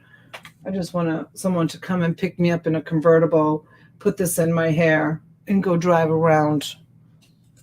Look at how pretty that is. I love it. Love it, love it, love it. This one says made in Japan.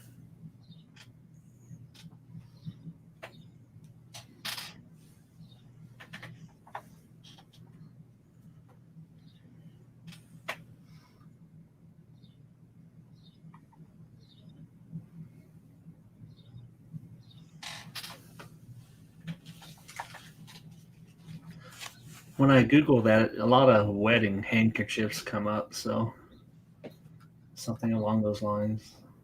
Yeah, if they say wedding. Something like that, yeah, bridal and wedding and all of that.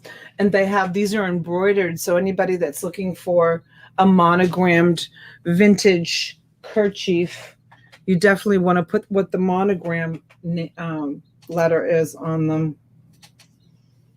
This looks like just a man's old kerchief, and then this was in there too, and I'm going to throw it in. It's a Kaiser. It's a nightgown. It's just a really beautiful, very clean cotton polyester blend, probably. Very pretty nightgown. I've sold nightgowns before. They do sell well. Here is size 7 elastic leg Alexander's 100% cotton briefs and the original packaging.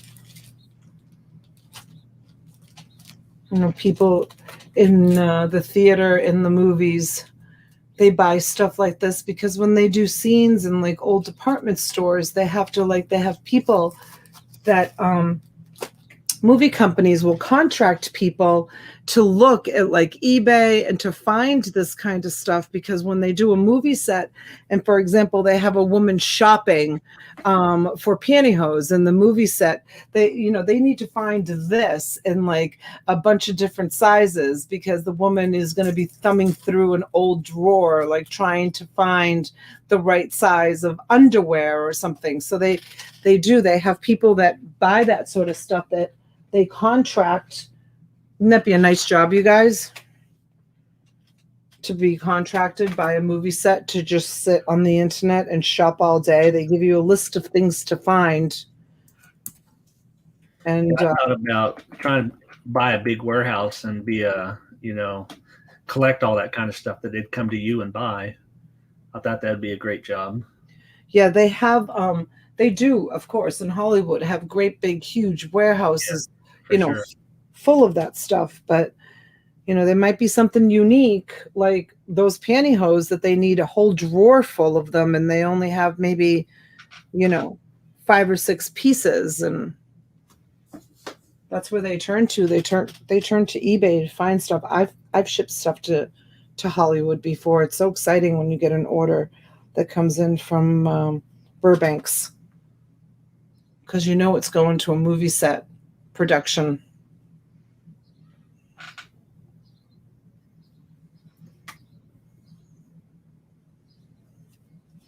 This is an awesome lot, isn't it? I love it. Linen in there. For those that don't like linens, they left. We're down to 55 people. When we were chatting, we were up to over 70. It's yeah. Susan said Brody, Maine is Irish linens. Oh, interesting, Susan. Thank you. Beautiful Irish linen. Awesome. Another slip. Well, maybe they'll come back when you get to comics. People love Irish linen. No, I don't know. Maybe they were just here for the talk show. Oh, yeah. Portion of it. That's another beautiful. Good morning, Sandy Kirk. And here's another. And that's it. That's the whole lot, you guys. That's everything in the bucket. It's a lot of beautiful pieces. So this is the these are the pieces I guess everybody's talking about that are beautiful.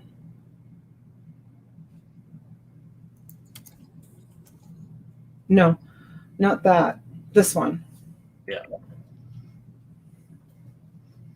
These ones.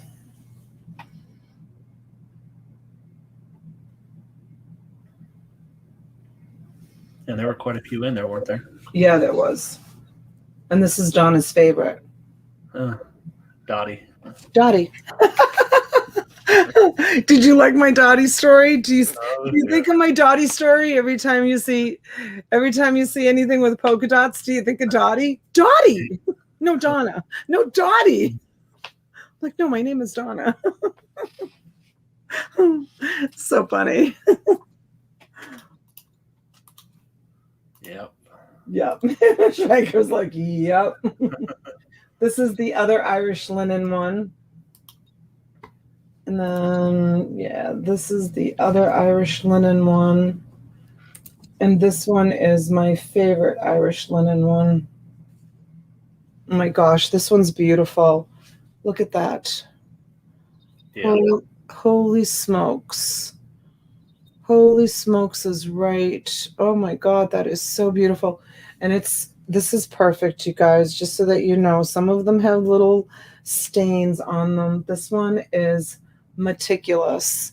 It does not have a single stain on it. It is absolutely beautiful. Some of you saw me unpack this stuff. The butterfly is beautiful, right? Yeah, it's my favorite too, Susan. I did that unboxing live with you guys, and you saw me find this stuff.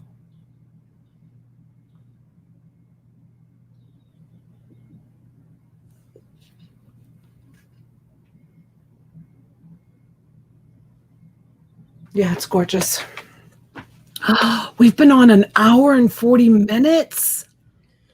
Sorry. It was about an hour 10 before we started auctioning. So that's all right. I just wanted to chit chat with everybody. Hey, Greg, welcome in, honey. Good to see you. Bargain shop, and thank you for bidding. Dee's Collections is out. Looks like Christina's going to win this beautiful lot. We'll call it linens.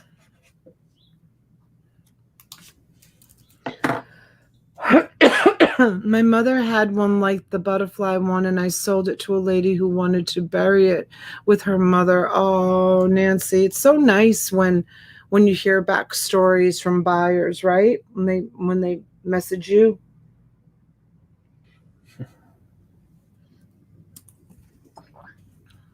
we talked about coffee, Susan. That's all you need to know. Donna, before were you talking about chapel veils? I was. There's a whole bunch of them in here. There's a whole bunch of chapel veils in here. Look at Sandy.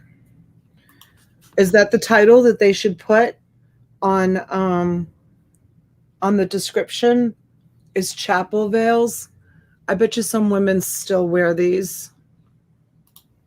When we growing up, we went to a Latin mass in the north end of Boston, and the ladies, they all wore these in church.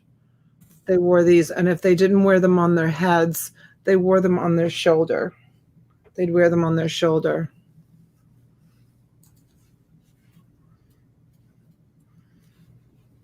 And you weren't allowed to enter the church with bare shoulders. You had to have your shoulders covered. It was so strict.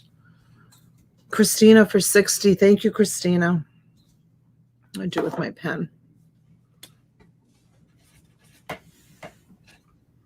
Awesome. That's what we used to call them when we went to church, and we had to have something over our heads, right, Sandy?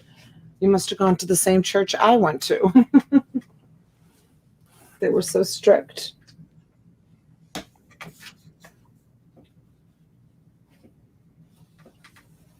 I didn't understand a word the priest said. He spoke in Latin. Back then I spoke Italian, but in English. I think it was because when he spoke like this. And it was really hard to understand him. You guys know what I'm talking about. Catholic churches, you know how they do that.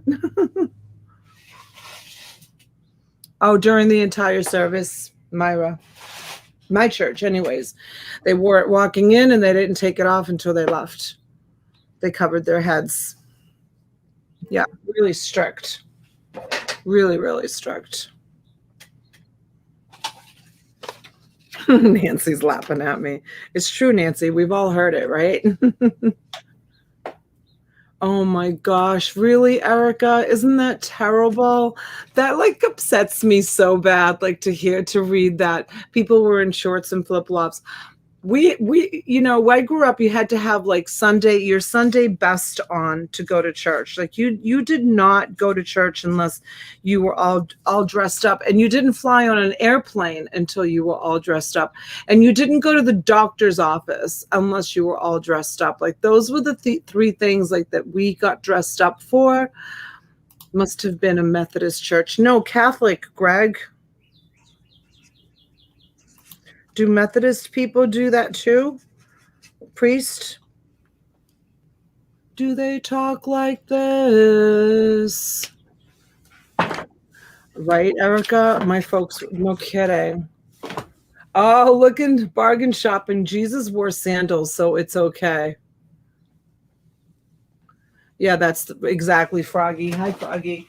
That's how it was back in the day. You had to get all dressed up.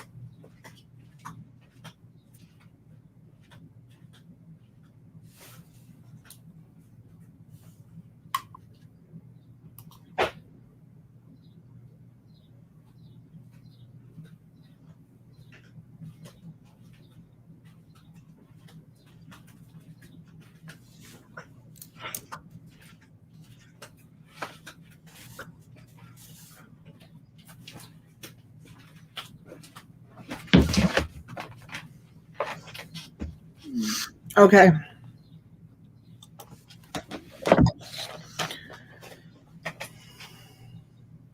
PlayStation 3 with the book.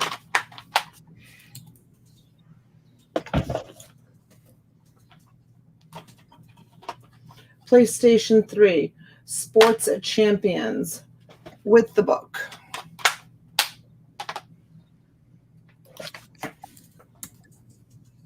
American Idol Xbox Live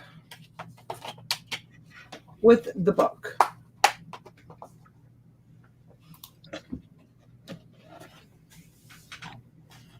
Oh, I know, Karen, right? Welcome in, honey. It's true.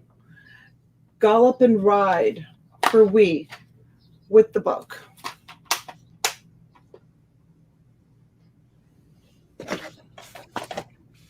Hannah Montana, the movie. Maybe with everything that's going on surrounding her right now, this might be valuable. PlayStation 3 with the book. I didn't know that parents could do that, even if you're of age, can take over your Zumba. We can take over your estate.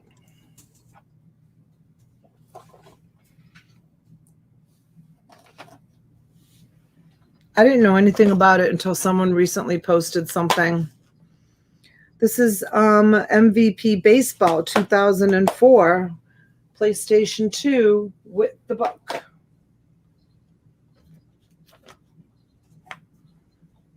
This is Madden 2002 with the book. Is it this side? No, it's this side that you can see on camera. This one is Soccer 13 with the book. Yes. This is MVP Baseball with the book. Medal of Honor Frontline with the book.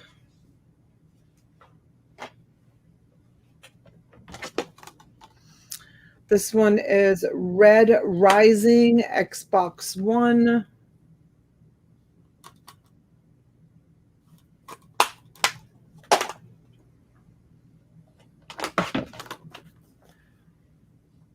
Xbox One, Gold Throne Edition, Portal Knights.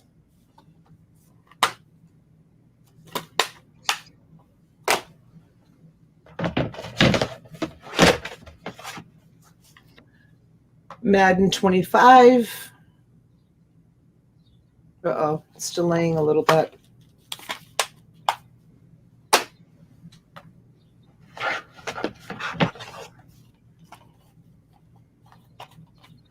And this one's Madden 16, PlayStation 3. So that is a total of 1, 2, 3, 4, 5,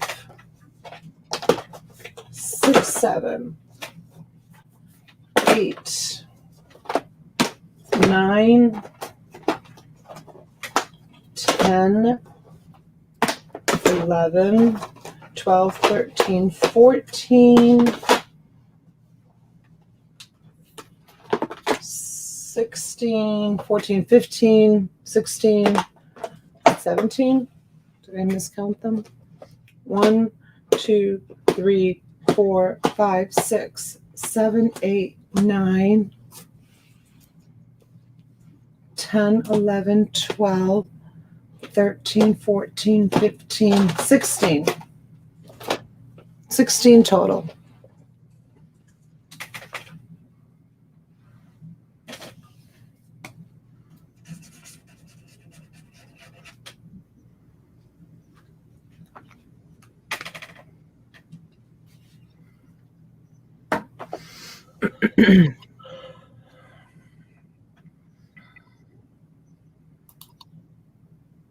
Don't time them out, Shriker. Too late. I'll put them back.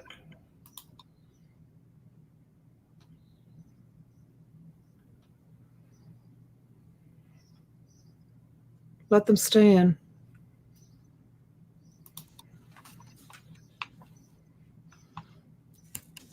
I'm going to go look right now.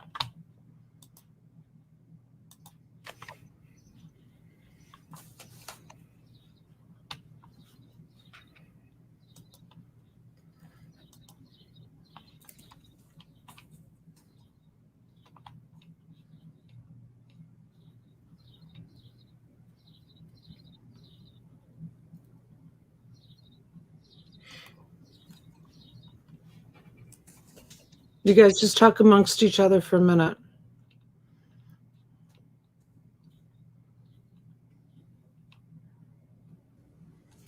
Well, I hid them and unhid them, so it may not show up.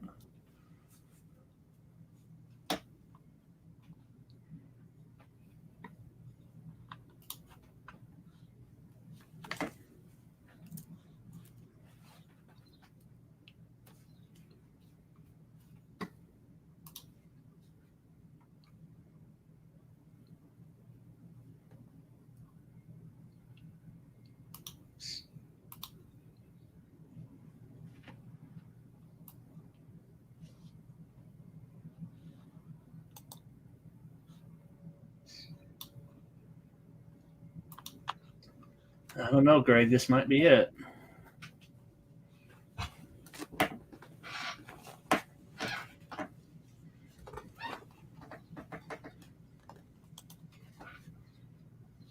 For what? This might be it for what? I'm not on the screen. For the amount of videos. Greg, Yep. That's it, honey. Add some more. No, that's all I got. That's all I got right now. All right. Well, you better hurry because I'm tired of seeing this guy.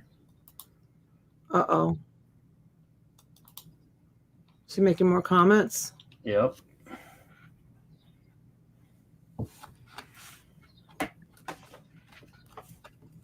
I'm just deleting messages. I'm not banning yet.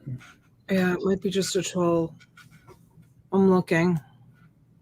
I don't think it's somebody. No, it's just a troll. Yeah. All right. Yeah, block them out.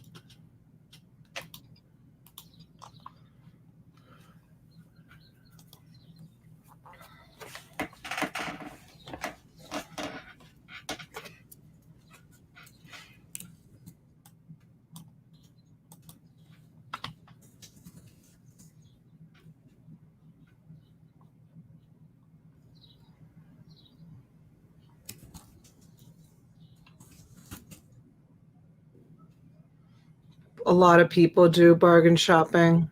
You think everybody works? I know, right, Greg? Exactly.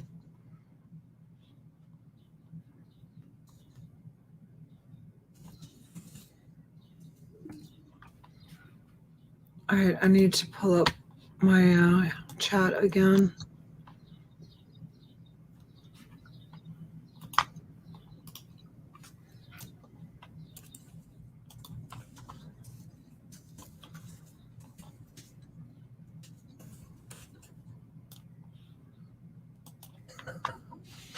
Oh, Greg.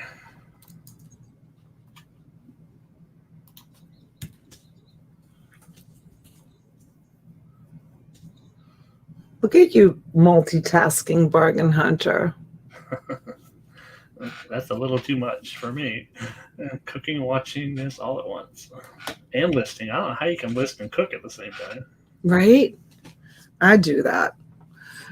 Okay, Greg, thank you so much. Greg, sold to Mr. Greg Lusk, $44. Lot number 4. All right. I'm going to do some comics.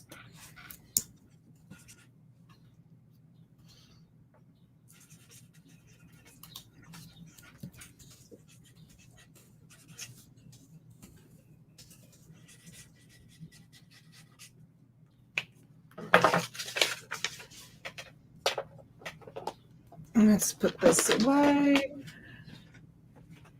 Greg, I'll get this and your skeleton keys out. I haven't gotten your skeleton keys out yet. I was going to wait because your box was pretty full.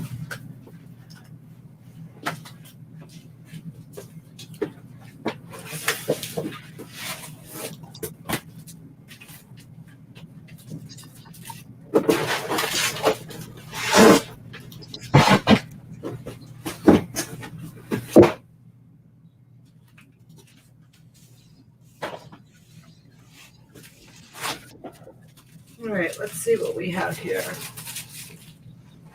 I'm just going to pull them out random.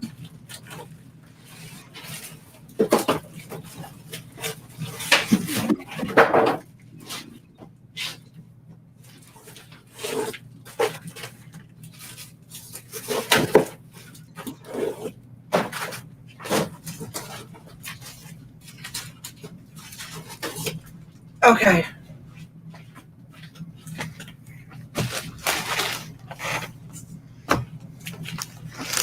All right, here we go. These don't look like comics.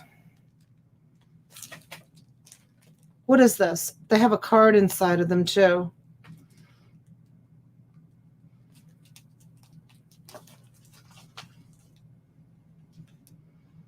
Do you know? Sorry, I was on mute. Wizard magazines. Magazines? Yep. Nice shape, still being in package. Yeah, they're still in their original package. And they have cards inside of them. Yep. Unopened.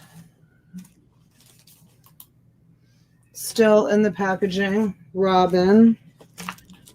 Should I just do a lot of those? Whatever you got.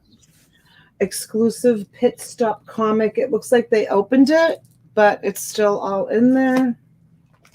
Here, let me put these aside 1 second.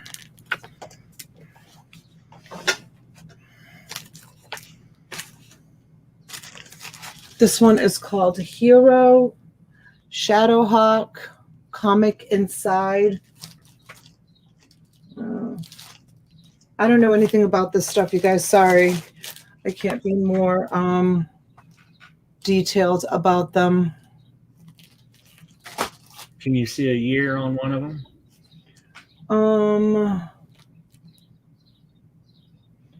This one says tossed in same extra just for fun. The Punisher. No, they're sealed.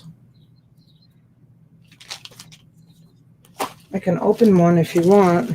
One of them was opened already, remember? Oh yeah, okay. I'll get that one that was opened. All right, here's another one that's opened. Not this one, but the next. September of 93, did it say up there? Oh yeah, 93. September 93. Yeah. They're comic guides. Comic guides. Yeah, I tell you about what's out there, what's coming up, and that kind of thing. There you go. 90, yeah.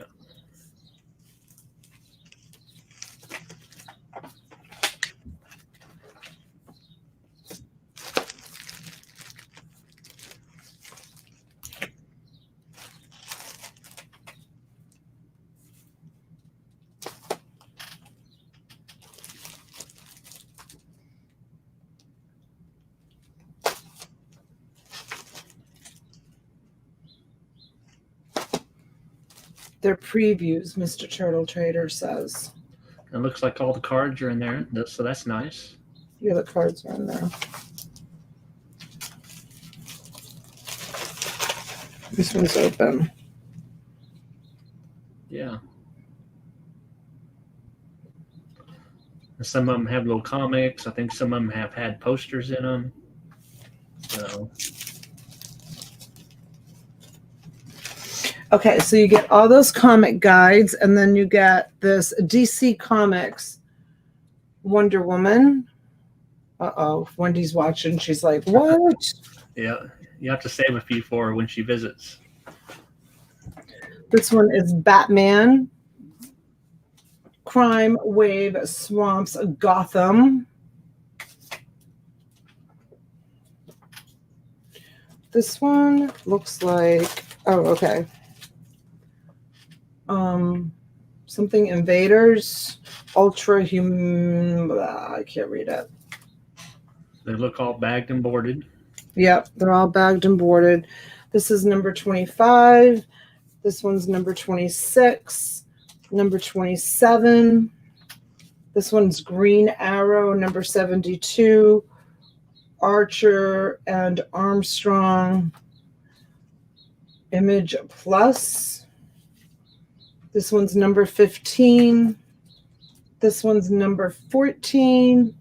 DC Comics here. Hey, Toilet Girl, welcome in.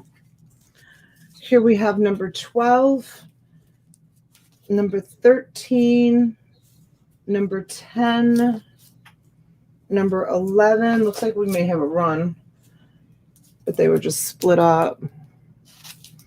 Number 8. Hopefully they get down to 1. Number 9, number 7, number 6, number 5, number 4, number 28, and number 1. You made it. Countdown complete. Number 1.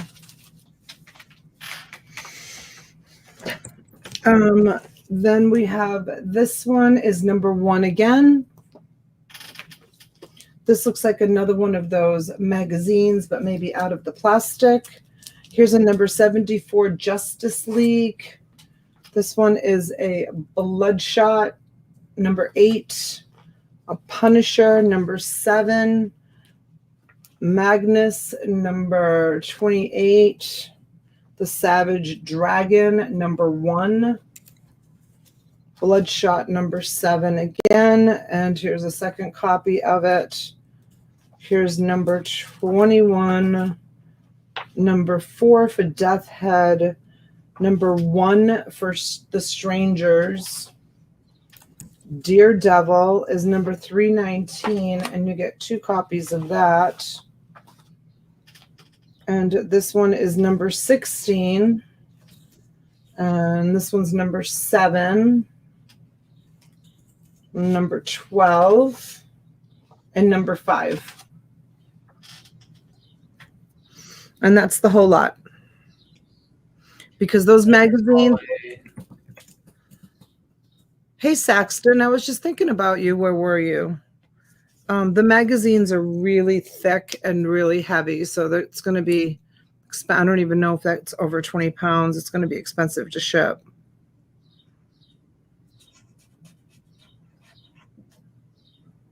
Well, show them that run of that you had in there, starting at number 1.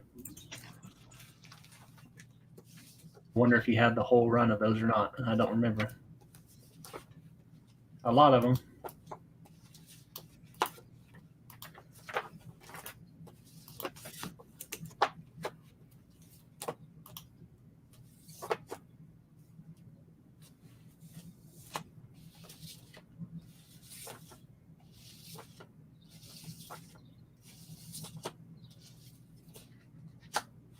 Trinity, that's what they were, yeah.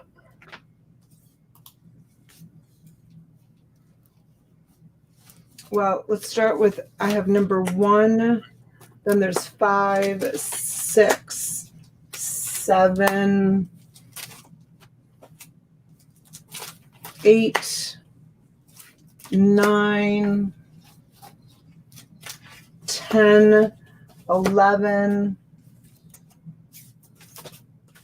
Here's number 4, 11, 12, 13, 14, 15,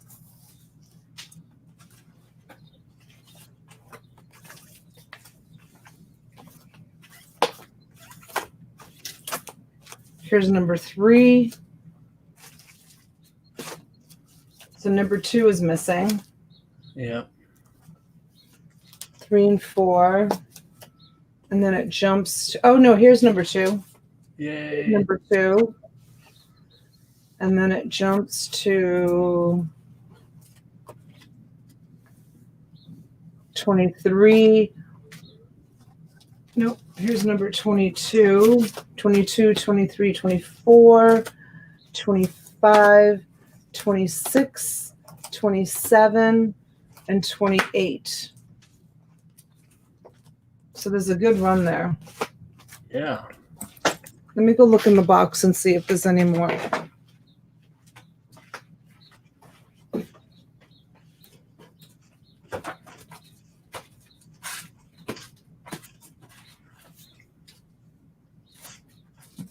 Yep, here's number 17, number 16.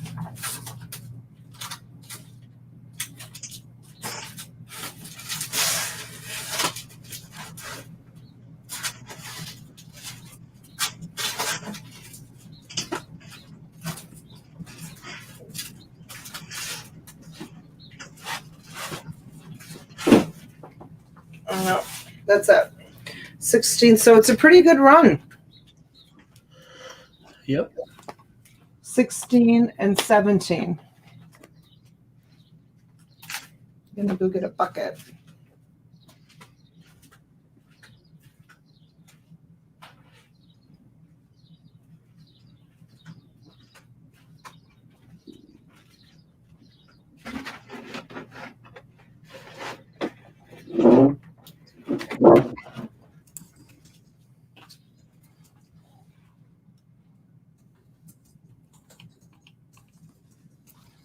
I'm gonna high bid of 55.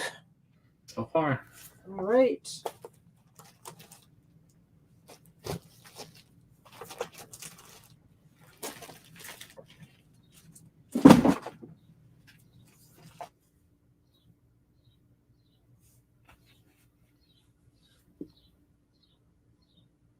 Your camera froze a little bit there.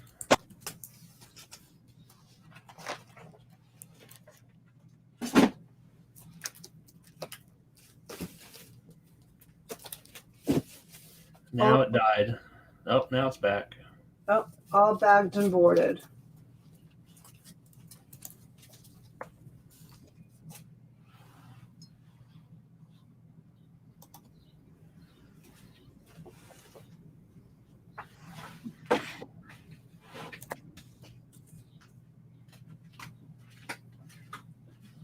Wonder Woman says you're killing her. I know, Wonder Woman. I honestly, I don't have time. Like, if I come across another Wonder Woman, I'll put it aside for you, but I don't re-look at the stuff.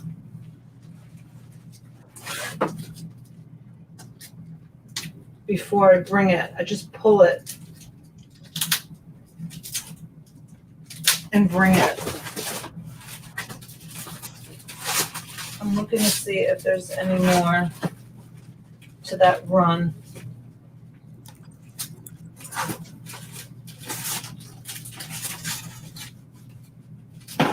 Fantastic Four, Star Trek.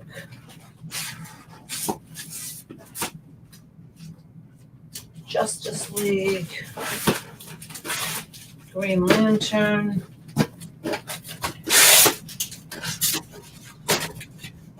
Iron Man, Superman, Supergirl,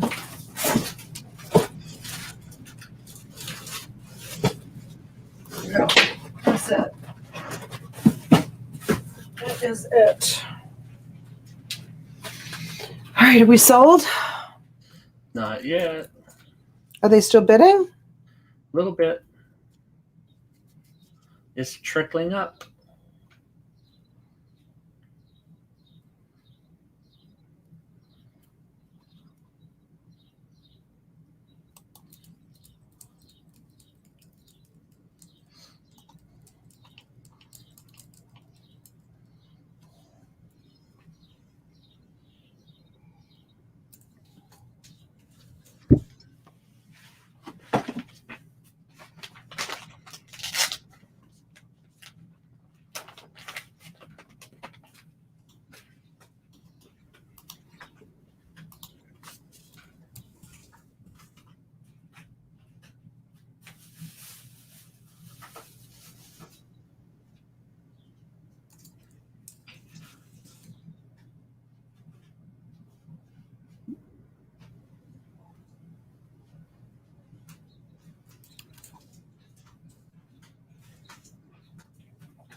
My neighbors must have like some sort of meat or something delivered.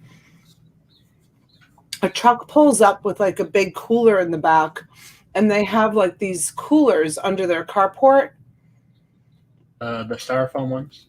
Huh? The styrofoam coolers or a big Yeah. refrigerator Mhm. Yeah, well, they look like better than styrofoam coolers. They're like heavy duty stuff. Yeah, they just like he drops things off. I haven't like really been able to see like what he's dropping off, but I think those pickup trucks with those big containers in the back, I think they deliver like steak and fish and stuff like freeze dried. He doesn't have a name on the truck? Mm-mm. No company name. I'm such the nosy neighbor. I'm sure they must look at me. You should have seen all the kids carrying packages out of the cottage yesterday. Go ask Coconut Man. See, I'm sure he'll know. It's Coconut Man's coolers. Oh, that's his. Okay. Yeah, the man that Well, buys helicopters. Tell him, they're sitting outside, so they're not really his. So you're going to welcome yourself to some of his cooler stuff. Right? If that's okay with him. This guy spends a fortune online, too. They buy things. Like, I have an endless supply of boxes because they buy things and they take them out of the original boxing and then they pack them all in this like collapsible canvas tote thing. And once a week they ship out like all brand new like sneakers and all kinds of stuff. You guys will see when you get the boxes, all of the different kinds of boxes, and that it's like an endless supply of boxes. They ship it to Honduras. Okay, Greg, if you still want in, you better respond. Hi, Marina. Hey, D. Scott. Welcome in.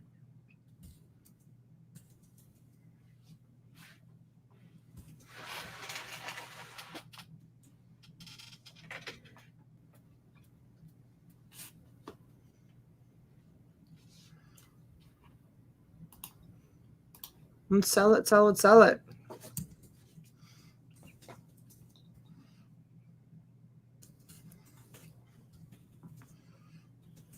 This is just a small portion of it, you guys. There's a lot more to it. I just left these out on the table because this is a run. But there's more that I've already put away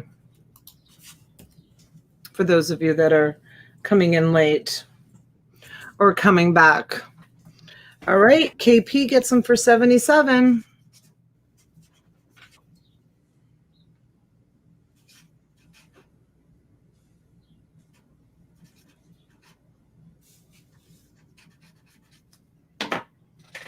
All right. Thank you, KP.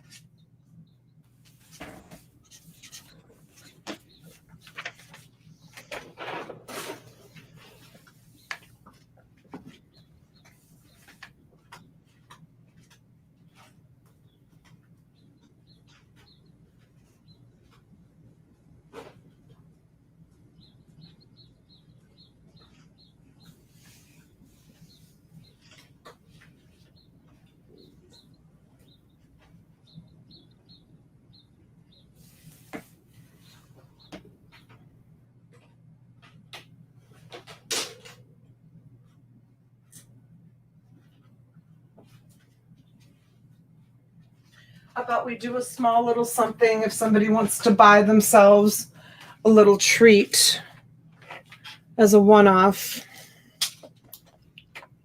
I know everybody doesn't resell. What fell out of here? I don't know. I heard something fall. Oh, it's the silica pack. Okay, got it.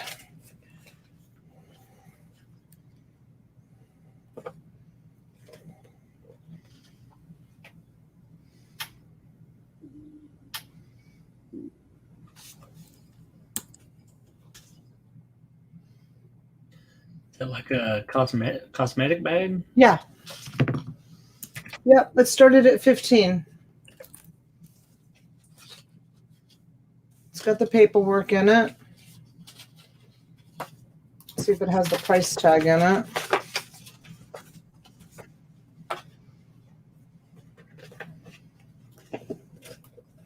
It does not have the price tag in it.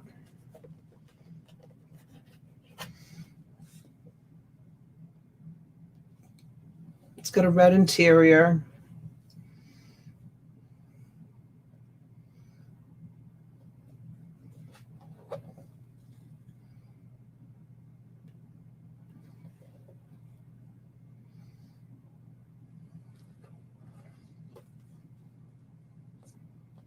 Hi, Andrea. On lunch break, honey? Lindsay Ann comes in at 15. Andrea comes in at 18.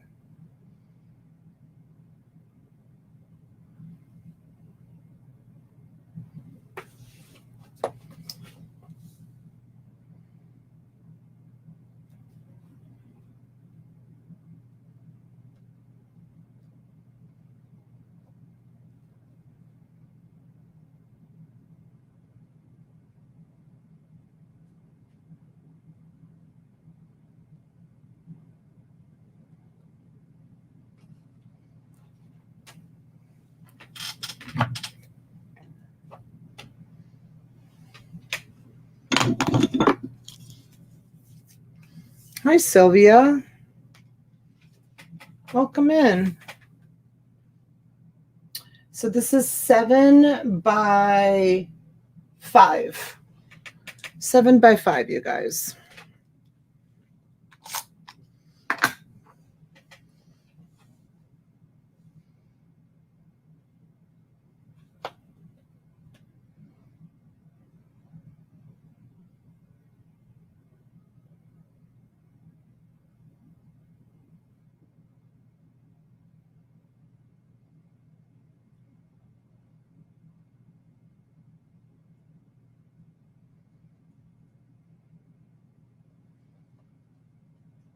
Andrea's out.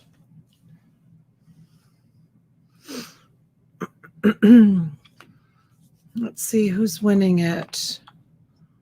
Is it Sylvia or is it Lindsay? It's Sylvia for 24.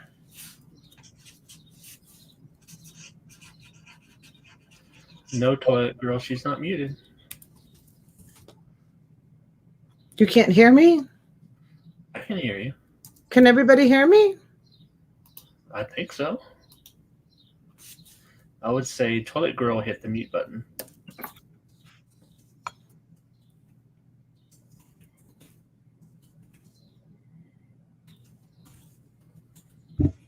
Or maybe your voice just doesn't make it across the Atlantic. Maybe that's it.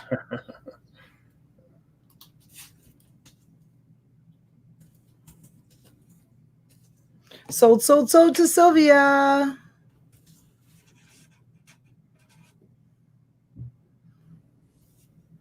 Wait, Nancy. Is Nancy playing with me?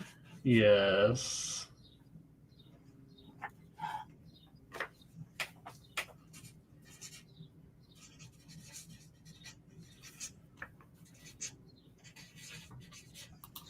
All right.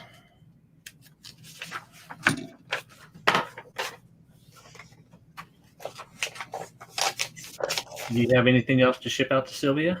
No, but she pays shipping. Oh, okay. Yeah. She lives far, far, far away in a far, far, far away land. Okay. Let's do a handful of these. I've got some old letters and some old stamps, you guys. Let's see. This one's from 1903. Now, I haven't gone through these, so I don't know. She's in the Netherlands. I don't know if these have letters in them. This one's 1895. Look at the writing on that and look at the stamps. Does it feel like it has a folded up letter inside? No, it doesn't. It's an envelope, yeah. Feels like just the envelopes on those. This one feels like just the envelopes. Special delivery. Where do we want to start this one at? 1957. Let's start it at 25. I'm going to go through them fast, okay? I'm not going to show you each and every date. I'm just going to show you, give you a quick stamps and tell you how much. 3 cents, 3 cents, 3 cents, and 3 cents again. Probably the date would be more important than the... I can't see the date. Yeah, no, I can't read the date on each one. It's just some of them are so blurry. I can give you the cents. It was 5 cents. Here is, and even the cents on some of these, 1943, 1941, 1943. This is wartime, though. Yep. 1943 again, 1945, 1944. All right, let me find my glasses. Hold that last one up, will you? This one? Yeah, what's the address on that one? Concordia, okay. It's a little ways away. Is that company still around? Oh, I doubt it. Hold on, I need to go find a pair of eyeballs. I can't see.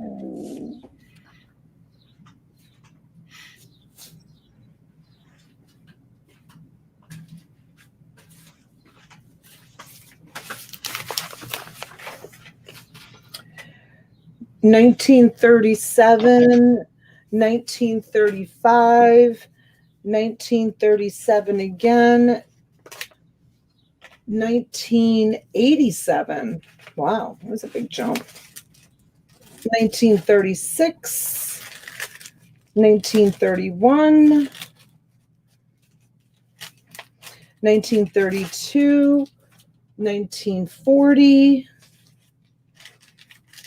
1940 again, 1940, New Hampshire, 1941, Navy Department, supply officer for the naval station on Cocoa something or other. Is there a letter in here? No, there's no letter.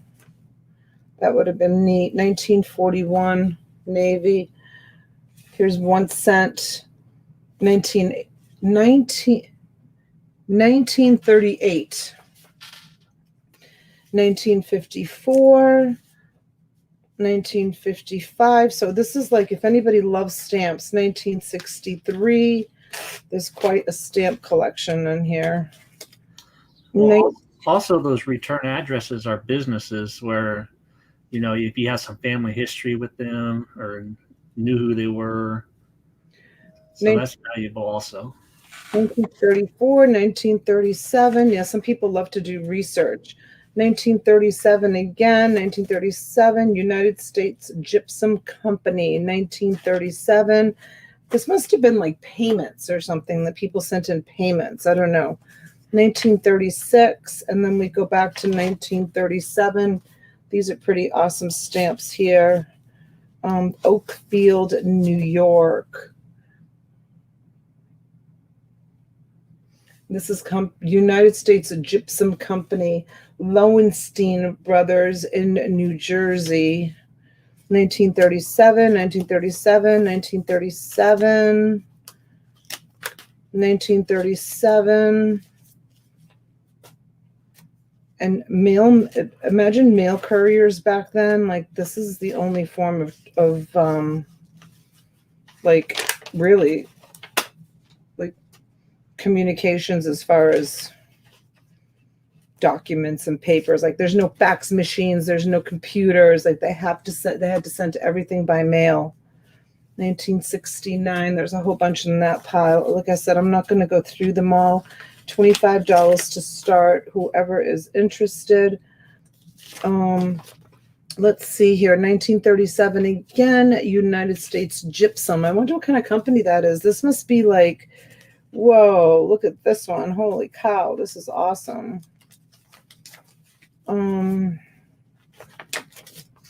This must have been a lot of paperwork in this one. They had to put a lot of stamps on it. Postage, 2 cents. And then what is that? 3 cents. So 3, 6, 9, 12, 13, 14, 15, 16 cents. Doesn't even like sound worthwhile to even print them, right? How come they print a 1 cent stamp, make it look so pretty? Not in today's world. Okay. Well, not today, but back then it was a little easier to do that. So gypsum is mostly sheetrock and that type of product, minerals and things. So Another big stack. Here's they're probably in the building industry or something like that. Yeah, look at how funny this is. The address, no street address, no nothing. Right, Just just the name of the company and the town. No zip code. Just New York City. My mother doesn't use my zip code to this day. She just puts the city. Really? Yeah, and it still gets here. And look at no zip code on these. That is so strange to me that there's no zip code. 1943. This is wartime. Win the war stamps. That's pretty cool. Look at this one, 1933. They used a fountain pen to address that.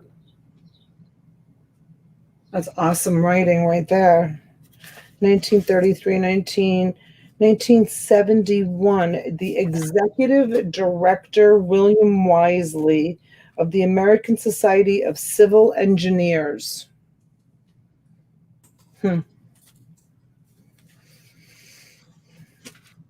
Let's see, another big stack there.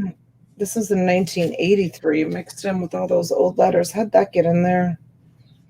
Look at this one, putting stamps here, there, and everywhere else. Oh, it's postage due, so they had to add some stamps to it. 1945, Father Flanagan's Boys Home. I wonder what that's all about. Somebody's child was in a boys' home. 1943 again. 1945. So basically you have an idea that stamps are awesome. This is how many are in here, and I'm going to do, let's see what else I got here. This many more. So you get 2 big stacks, all about the same. All these awesome stamps. Lots of great stamps on all of these. So, they're all canceled, but people will buy canceled stamps. And then I'm going to do this many more. And then I'm going to do this many more. So I'm going to get a basket and show you how much you get of these letters. I'll put them all in a basket so you can see how many you get. It's a tremendous lot. I'm sure that a lot of junk journaling people would die to have this stuff, because where are you going to find a collection like this? This is incredible. All right, let me get a basket and put them in a basket so I can show you.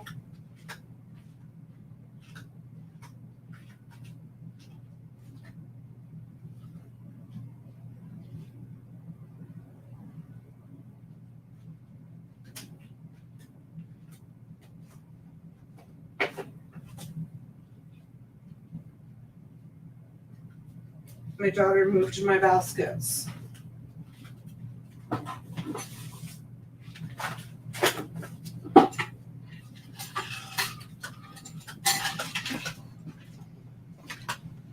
Did it fall out again?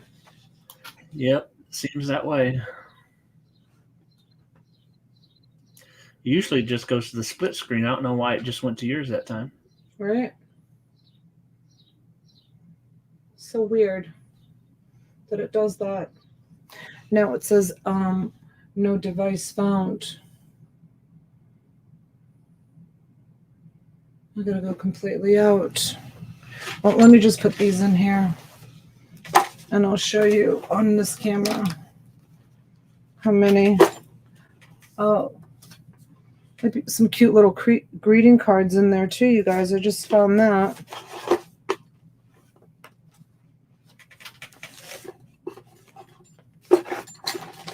Let's see. Don't know if they're all going to fit in here, but this is going to be one lot.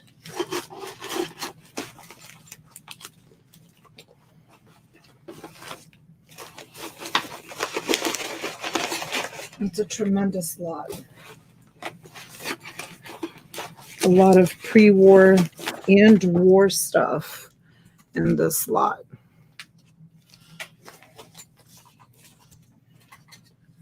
That's it.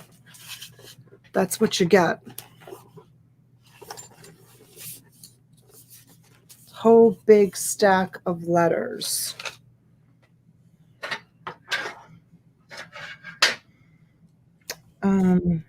Oh yeah. Oh, Karen, wait until you see that unicorn. You are gonna flip out. I hear cars. I wonder if the reinforcements are here. I hope it's not the mailman yet. I told him to come on Saturday, but I did text him this morning and tell him to come because there's so much going out. Could have split it up.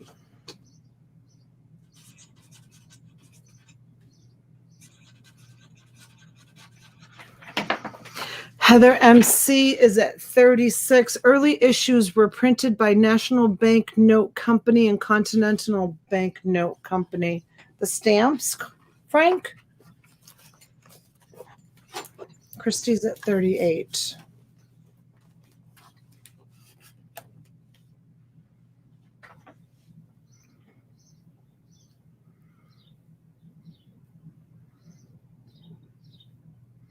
If I do the unicorn, oh no, I can do it holding it up. I think it walks too. It's a for real. Well, you might want the extra string for that. I'll just do it holding it up. I'll try to put this on. Uh-oh. Rain's moving in. Oh, there it is.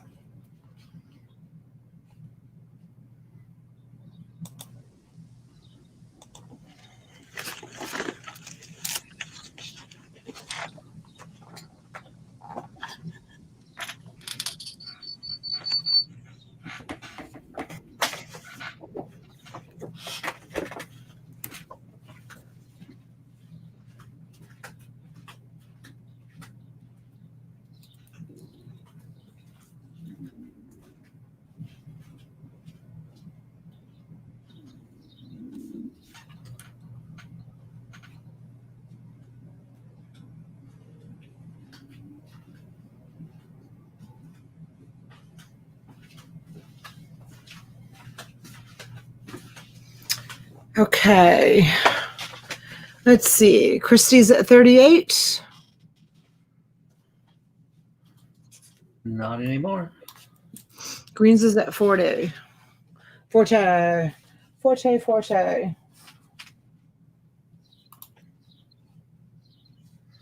Wonder Woman says it's pouring up where she's at. Is it, Wonder Woman? It's sunny and beautiful here. Oh no, I keep them inside the house, and that's why I wrap them all in plastic, because I'm not Amazon and I can't give refunds on packages that are left outside and get soaked. So I wrap mine all in plastic. That way they stay protected from the elements. I take that extra step and that extra cost And people have thanked me because their mailmen have left their packages like literally on the porch in the pouring rain and the snow and the sleet and the ice. So yeah, Donna's packages are waterproof. Exactly. It's an extra step I take, but I do it for you guys and for me because I don't want to be filing claims and I don't want to have to replace things that arrive wet or damaged boxes. Thanks, Heather.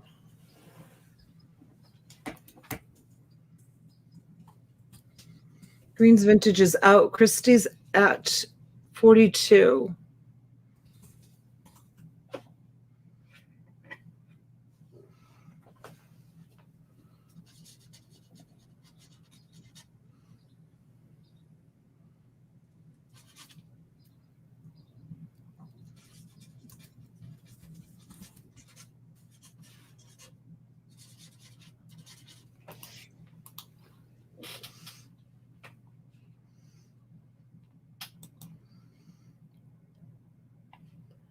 Okay, so Christy, yes, I can duplicate this order and give you this many. I'll use the same drawer as far as, you know, figuring out how many. I'll stack it just the way this drawer is, and I can duplicate this order if you want another one for $42.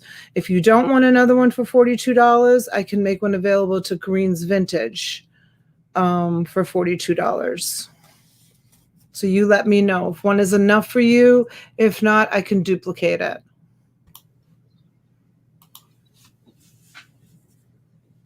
Let us know in the chat.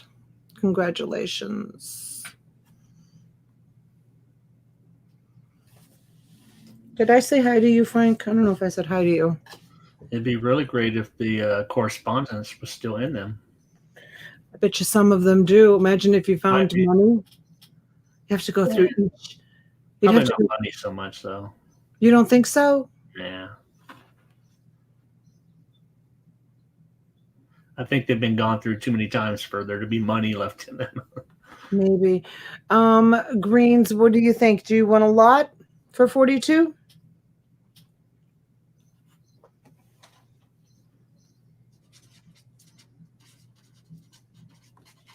Or does anybody want a lot for 42? I think those were the only two ladies. Heather was still in it. She wants one. Heather, you want one? I can do one for you.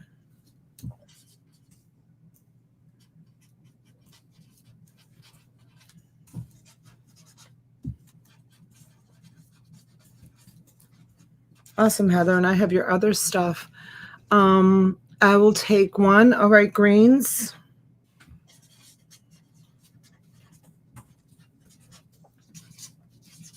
Anybody else? Because I can fill orders.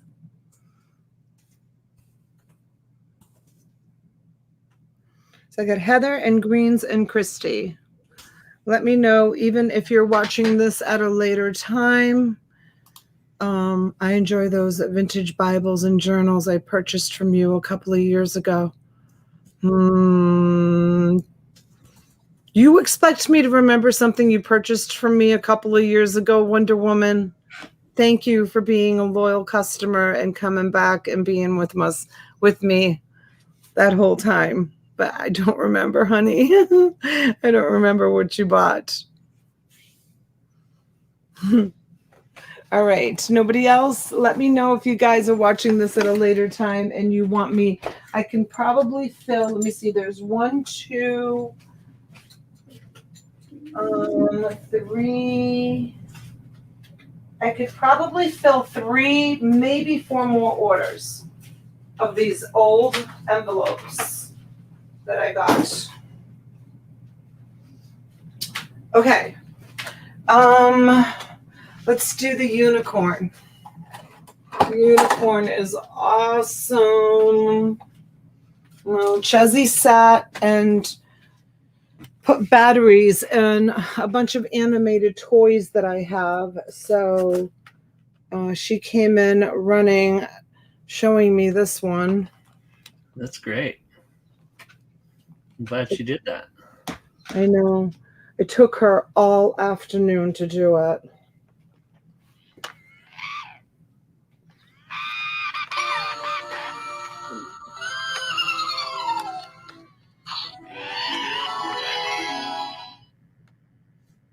So I don't know how many commands it does.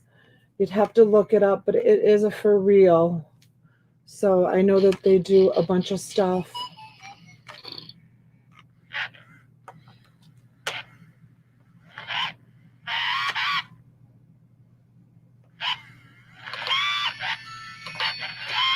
And the feet, so it must walk too. The wings move.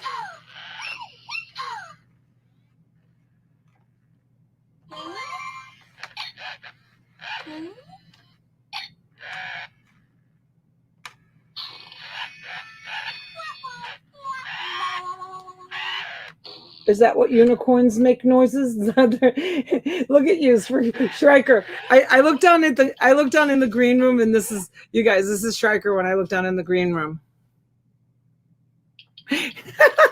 just staring at the unicorn, kind of like I was staring at it. He was staring at it too.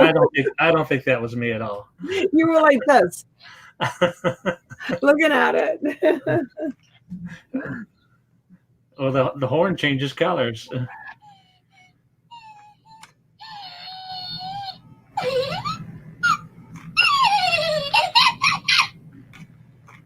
I'm waiting for it to sing. I don't know. It must do something. Maybe I'm not pressing the right buttons. I'm waiting for it to talk or...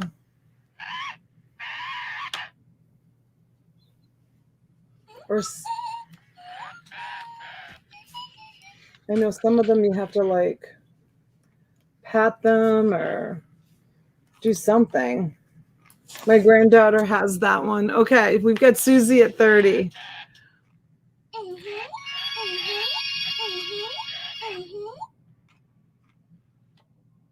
I don't know.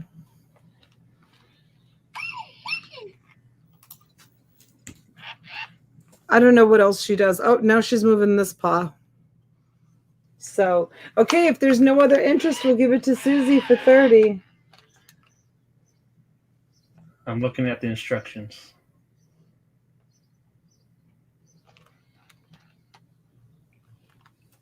It just raises its legs. It doesn't walk, it doesn't look like. It blinks. Did you see it blink yet? Yeah, there it goes. I do too, Suzy. I love them too, honey. And it's supposed to eat some berries. Oh. So, yeah, sticking your finger in their mouth.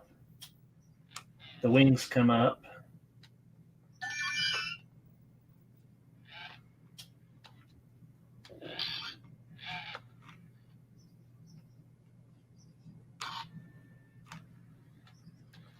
I don't know. I could sit here and try to play with it and figure it out all day long, but okay, let's give it to Suzy for 30.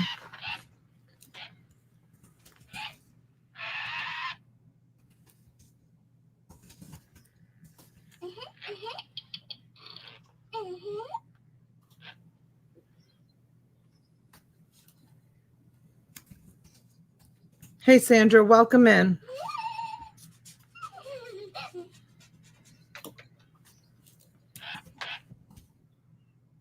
Going once, going twice. It's going to Suzy's house.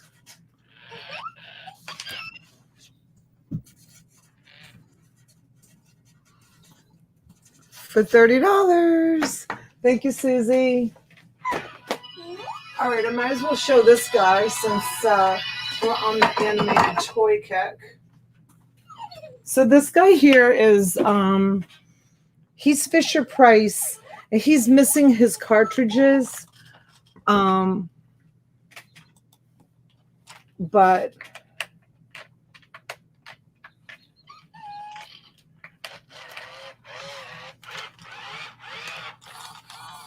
well, hello there.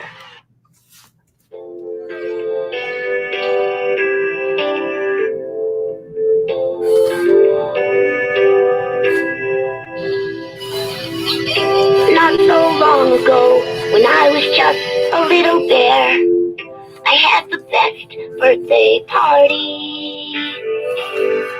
My grandpa traveled the world, filling a box with stories.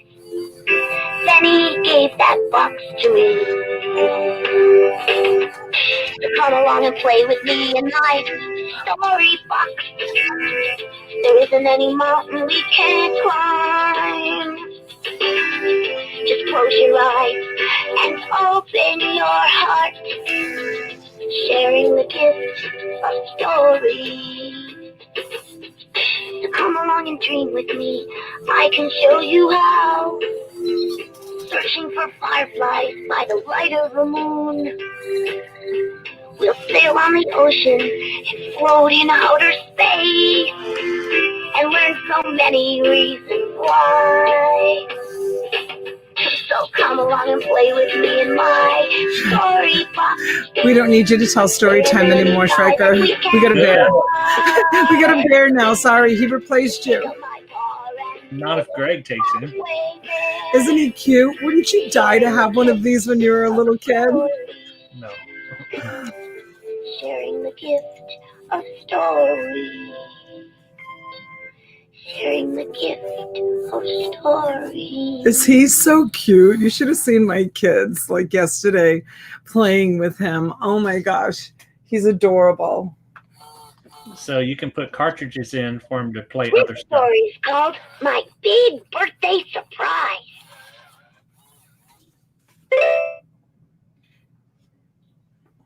Yeah. He takes a bunch of... Page 4. Wow! I was so excited I could barely stand still. I leaned over and sniffed at the box. But all I could smell was a box. I put my ear to the box and listened. But all I could hear was a box. What could be in there? And who was it from? Do you have any ideas? Would it be a rocket ship that could really fly? Or would I find a super fast go-kart inside? Or maybe it was a giant dragon egg just waiting to hatch. Mommy said, "Oh, my little dreamer bear, you'll find out soon enough." Hey, pirate. Just then, the doorbell rang again, and I ran to the door. It's story time, pirate. Hooray! It was Grammy Bear and Grampy Bear. I gave them both bear hugs, and then Grampy Bear asked, "Any special deliveries today, Theodore?" He gave me a wink, and I knew the box was from him. I thought, it's gotta be the rocket ship. And I asked, "Can I open my present now?" Daddy said, "Cake first, then presents." Now, I love birthday cake This as is much as the unbelievable. next bear, but I just couldn't keep my mind off of the box. What kid would not love I was this? sure it was going to be the go-kart. Zoom! I blew out my candles, and we all had some cake. Then Mommy said, "Well now, TJ, I think it's about time for presents, don't you?" Listen to the voice his mother does. Finally! We all gathered around the box and unwrapped it. Inside, we found a big old wooden chest with shiny metal handles and a big lock. That must keep the baby dragon inside, I thought, just in case he hatches early. Grampy Bear pulled an old key from his pocket and gave it to me. "Go ahead, Theodore." Hey, Carl. I held my breath, unlocked the chest, and opened the lid. Whoa! There were a bazillion things inside. Okay, I'm not going to push There another. was a pirate hook, a You camera, didn't have to. trumpet. Did he say I pirate? didn't even Yes. The recognize. pirate chest. I pirate wondered why chest. Grampy Bear had given me these things, and I think Mommy and Daddy were puzzled too. All right, I'm going to turn him off now. You're not going to know the end of the story unless you buy it. Sorry, guys. I'm not going to give you the end of the story. But he's pretty awesome. He's pretty awesome. And believe it or not, even my teenage daughters were like, crazy about him yesterday. Like, you would have thought that they were 6 years old, the way they were like, oh my God, he's so cute. So this is, I guess you can buy all different cartridges. You store them in the backpack. She put brand new batteries in it.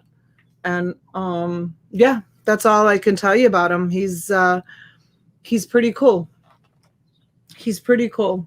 And he agrees. He's nodding his head. Is he still moving?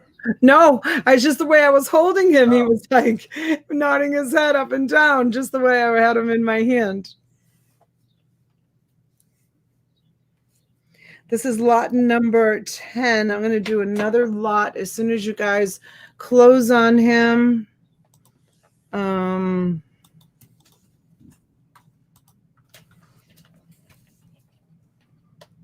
Oh, Karen, yeah, he's adorable. He's adorable.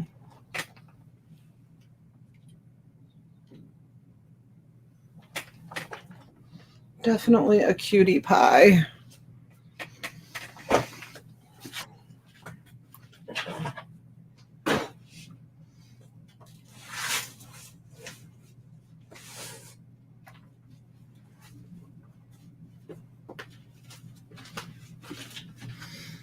Okay, who's got it? Greg for 95.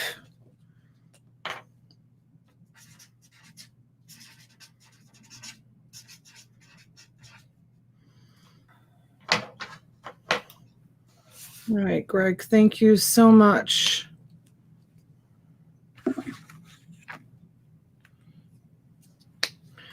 All right, so here is my next lot, lot number 11. I'm going to keep it a small, kind of on the small side, which I had a request for that yesterday. So the first one, that's all the paper from the envelopes. Let's clean it up a little bit. Thank you, Greg. Okay, Dennis the Menace, 10 cents, number 44. Dennis the Menace, number 55, 10 cents.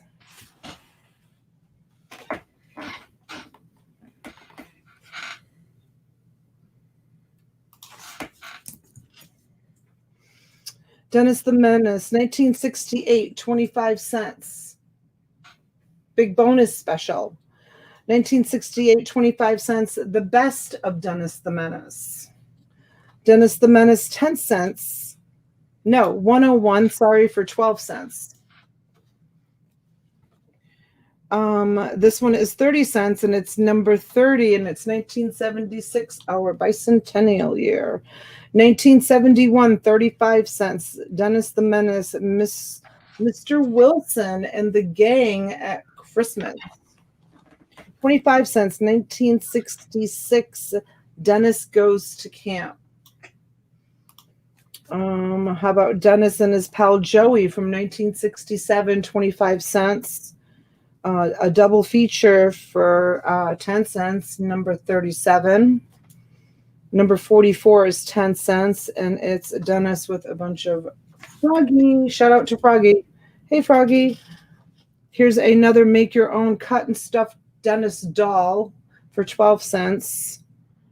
Here is a number 5, the best of Dennis the Menace again. The best of Dennis the Menace surprise package, 25 cents. Number 4. All new, number 10, 25 cents, Dennis the Menace. 25 cents, number 1. Number 1, you guys, Dennis the Menace. Here's another number 1. It's a television special. These are in excellent condition. This one has a little rip up in the corner. Number 164 is 40 cents. And this one is 1973, 35 cents. Tangled Tales. And here is Encore, 1973, 35 cents. Dennis the Menace, number 133, 25 cents. The Golden Age. No stamp on it. No stamp on it. These are golden age, you guys. Number 101, 12 cents. Where's the guy that called me out on the last live I did that he called me out that they weren't golden age? These are golden age, you guys. Number 17, 25 cents. This is Margaret. And where does Dennis have his hand? Interesting.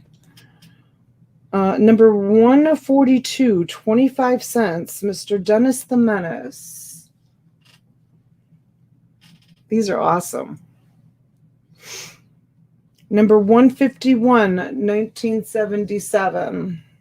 Number 142, 25 cents. Number 66, 12 cents. Number 64, 12 cents. Number 57, and this is where we start the silver age, right? Am I right? Yeah, that's just a general rule. You'd have to look at the dates to be a little more accurate. Okay. Still learning, still learning. That's all right. You're never going to learn it all about comics. It's Right. never ending. Not that I really care to be honest. Right.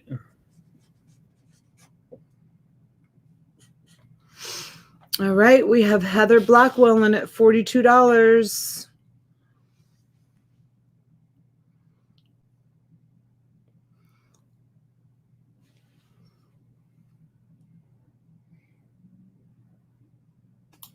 So what was that, about 20, 25 comics? I don't know. I kept it small because, you know, we had a request for some smaller lots yesterday. A few requests, yeah. 1, 2, 3, 4, 5, 6, 7, 8, 9, 10, 11, 12, 13, 14, 15, 16, there's 17,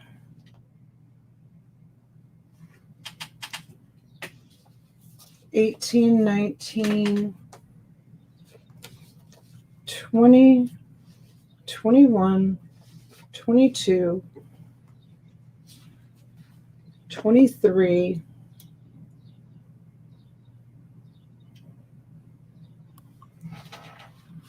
24, 25,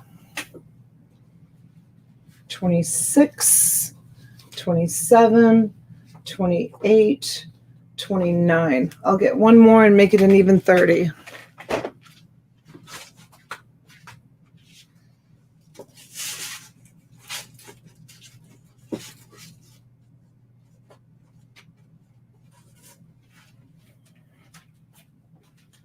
We'll make it an uneven 35. 29, 30, 31, 32, 33, 34, and 35. 35 total.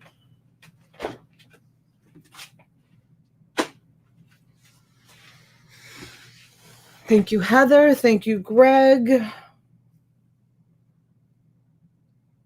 don't know if anybody else is bidding. I don't see anybody else on the board. Just the two of them so far. Okay. Carl says, Donna, you're doing great. Knowing a little makes it so much better when you present to those that are interested. Thank you, Carl. Always with a nice compliment, Mr. Carl Bach. Thank you. You guys, compliments go a long way. Carl is like so nice to give compliments all the time. I thought Carl changed his name, didn't he? Huh? I thought Carl changed his name to Ernesto. Did he? That's right. The other night, yes. That's right. You know, sometimes when I like go to a restaurant or even the drive-through, I did it the other day with my daughter in the car. I do it often, and I gave the person in the drive-through an extra tip an extra special tip. And I said, thank you so much for the excellent service. I think most of us, we're so quick to complain when something isn't right, but we're so like, I don't think a lot of us give compliments as often as we should, is what I'm trying to say. Like we're so quick to get angry and complain about something that doesn't go right. And I think that some of us, and I say us, you know, I'm including myself when I'm saying this, we have such high expectations of things and we want everything always to be right. And especially people in the service business, they work very, very hard to make things right. I'm in the service business. I service you. You guys are my boss. And, you know, people are so quick to say, you did this wrong, or, you know, this is not right. But all of the times that it is right, you don't hear, you know. And I'm not saying this because I'm looking for people to send me messages and say you did it right and thank you so much. I'm talking in general, you guys. This is just a general. And I'm talking even with relationships amongst husband and wives and girlfriends and even siblings, family, grandparents, whatever it is. I think that we need to be more forthcoming with compliments, telling people when they're doing such a good job at something. A kind word goes a long way. For some people, it could be the only kind word that they've heard all day. You don't know people's struggles. They may have, you know, a horrible home life, and just saying to someone in the drive-thru, you know what, thank you so much. You're so friendly. You did such a great job. It goes such a long way. It goes such a long way. Yeah. It was like, I told that story when we went to Target. I have my daughter with me. And there was 3 little kids sitting there. They were so well behaved. And I took out 3 $1 bills. And I said, whose children are these? And the woman said, they're my children. I said, with your permission, can I award them for being such great kids? And I gave each one of the kids $1. $1. They were so happy. The mom, you would have thought I gave each one of the kids $100, the way the mom reacted. She was like, oh my God, thank you so much. It was $3. Just $3, you guys. Made her day. So, yeah. Too true. We never have a clue what others are experiencing. Best just to be nice all the time. It's easy to navigate. Comes with age, though, too, I think. Yeah, it does. It comes with age, Carl, for sure. Like, I wouldn't have been comfortable doing, like, what I do, like, in my, you know, probably 30s or 40s. I probably wouldn't have done it. And my girls, they're learning from me. They're watching me, so they're going to get comfortable with it. Heather bought it for $90. Thank you, Heather. What were you saying, Shriker? No, that's it. Heather got it for $90. That's all. Yeah. Thanks, Terry. Be nice. Everybody be nice. Thank you, Aimee. Thanks, Karen. Yay. Heather's like, I got some old comics. Yep, they're really nice. She's been trying for a while. Yeah, they're really nice, Heather. You're going to be so happy with them. I'll try to get them right out for you, honey. So anyway, so that's 11. And with Denali's blessing on 11 lots, we're going to probably say goodbye. It's 1 o'clock in the afternoon, and I'm going to get some things done around the cottage. And I do need to run home. My husband lost one of his best friends to cancer this morning. So it's a tough day at the Bottolino house. Yes, I'm coming on later for sure. It's my Friday night. You know, I've been doing Friday nights for 3 years. So I'll be back here on Friday night. Always do Friday nights. Probably going to go on like about 8. I don't know what time Jill's going to be here. Jill's coming. She might be here at 7, 8, 9. I don't know. but I told her I'll probably be live when she comes on. So there's T's channel, you guys. Please subscribe to T if you're new here in the chat. And T has some specials going on. Please go over and support T. Here, Shriker is dropping her specials. She's not going to be able to work for about a week and a half. So if anybody is interested in any of her mystery lots that she can put together, I know that she's got some stuff in New York. She's loading up one more truck, going back down to South Carolina. Week after next, she'll be back on full force. Yeah. And please don't forget to make a comment and to leave a thumbs up on the way out. I love having coffee with you in the morning. And as long as I can do it, I will be going on at 10 o'clock every morning, Monday through Friday. And then on the weekends, so I'm on 7 days a week, you guys. I have goals. Goals. So, yeah. Thank you.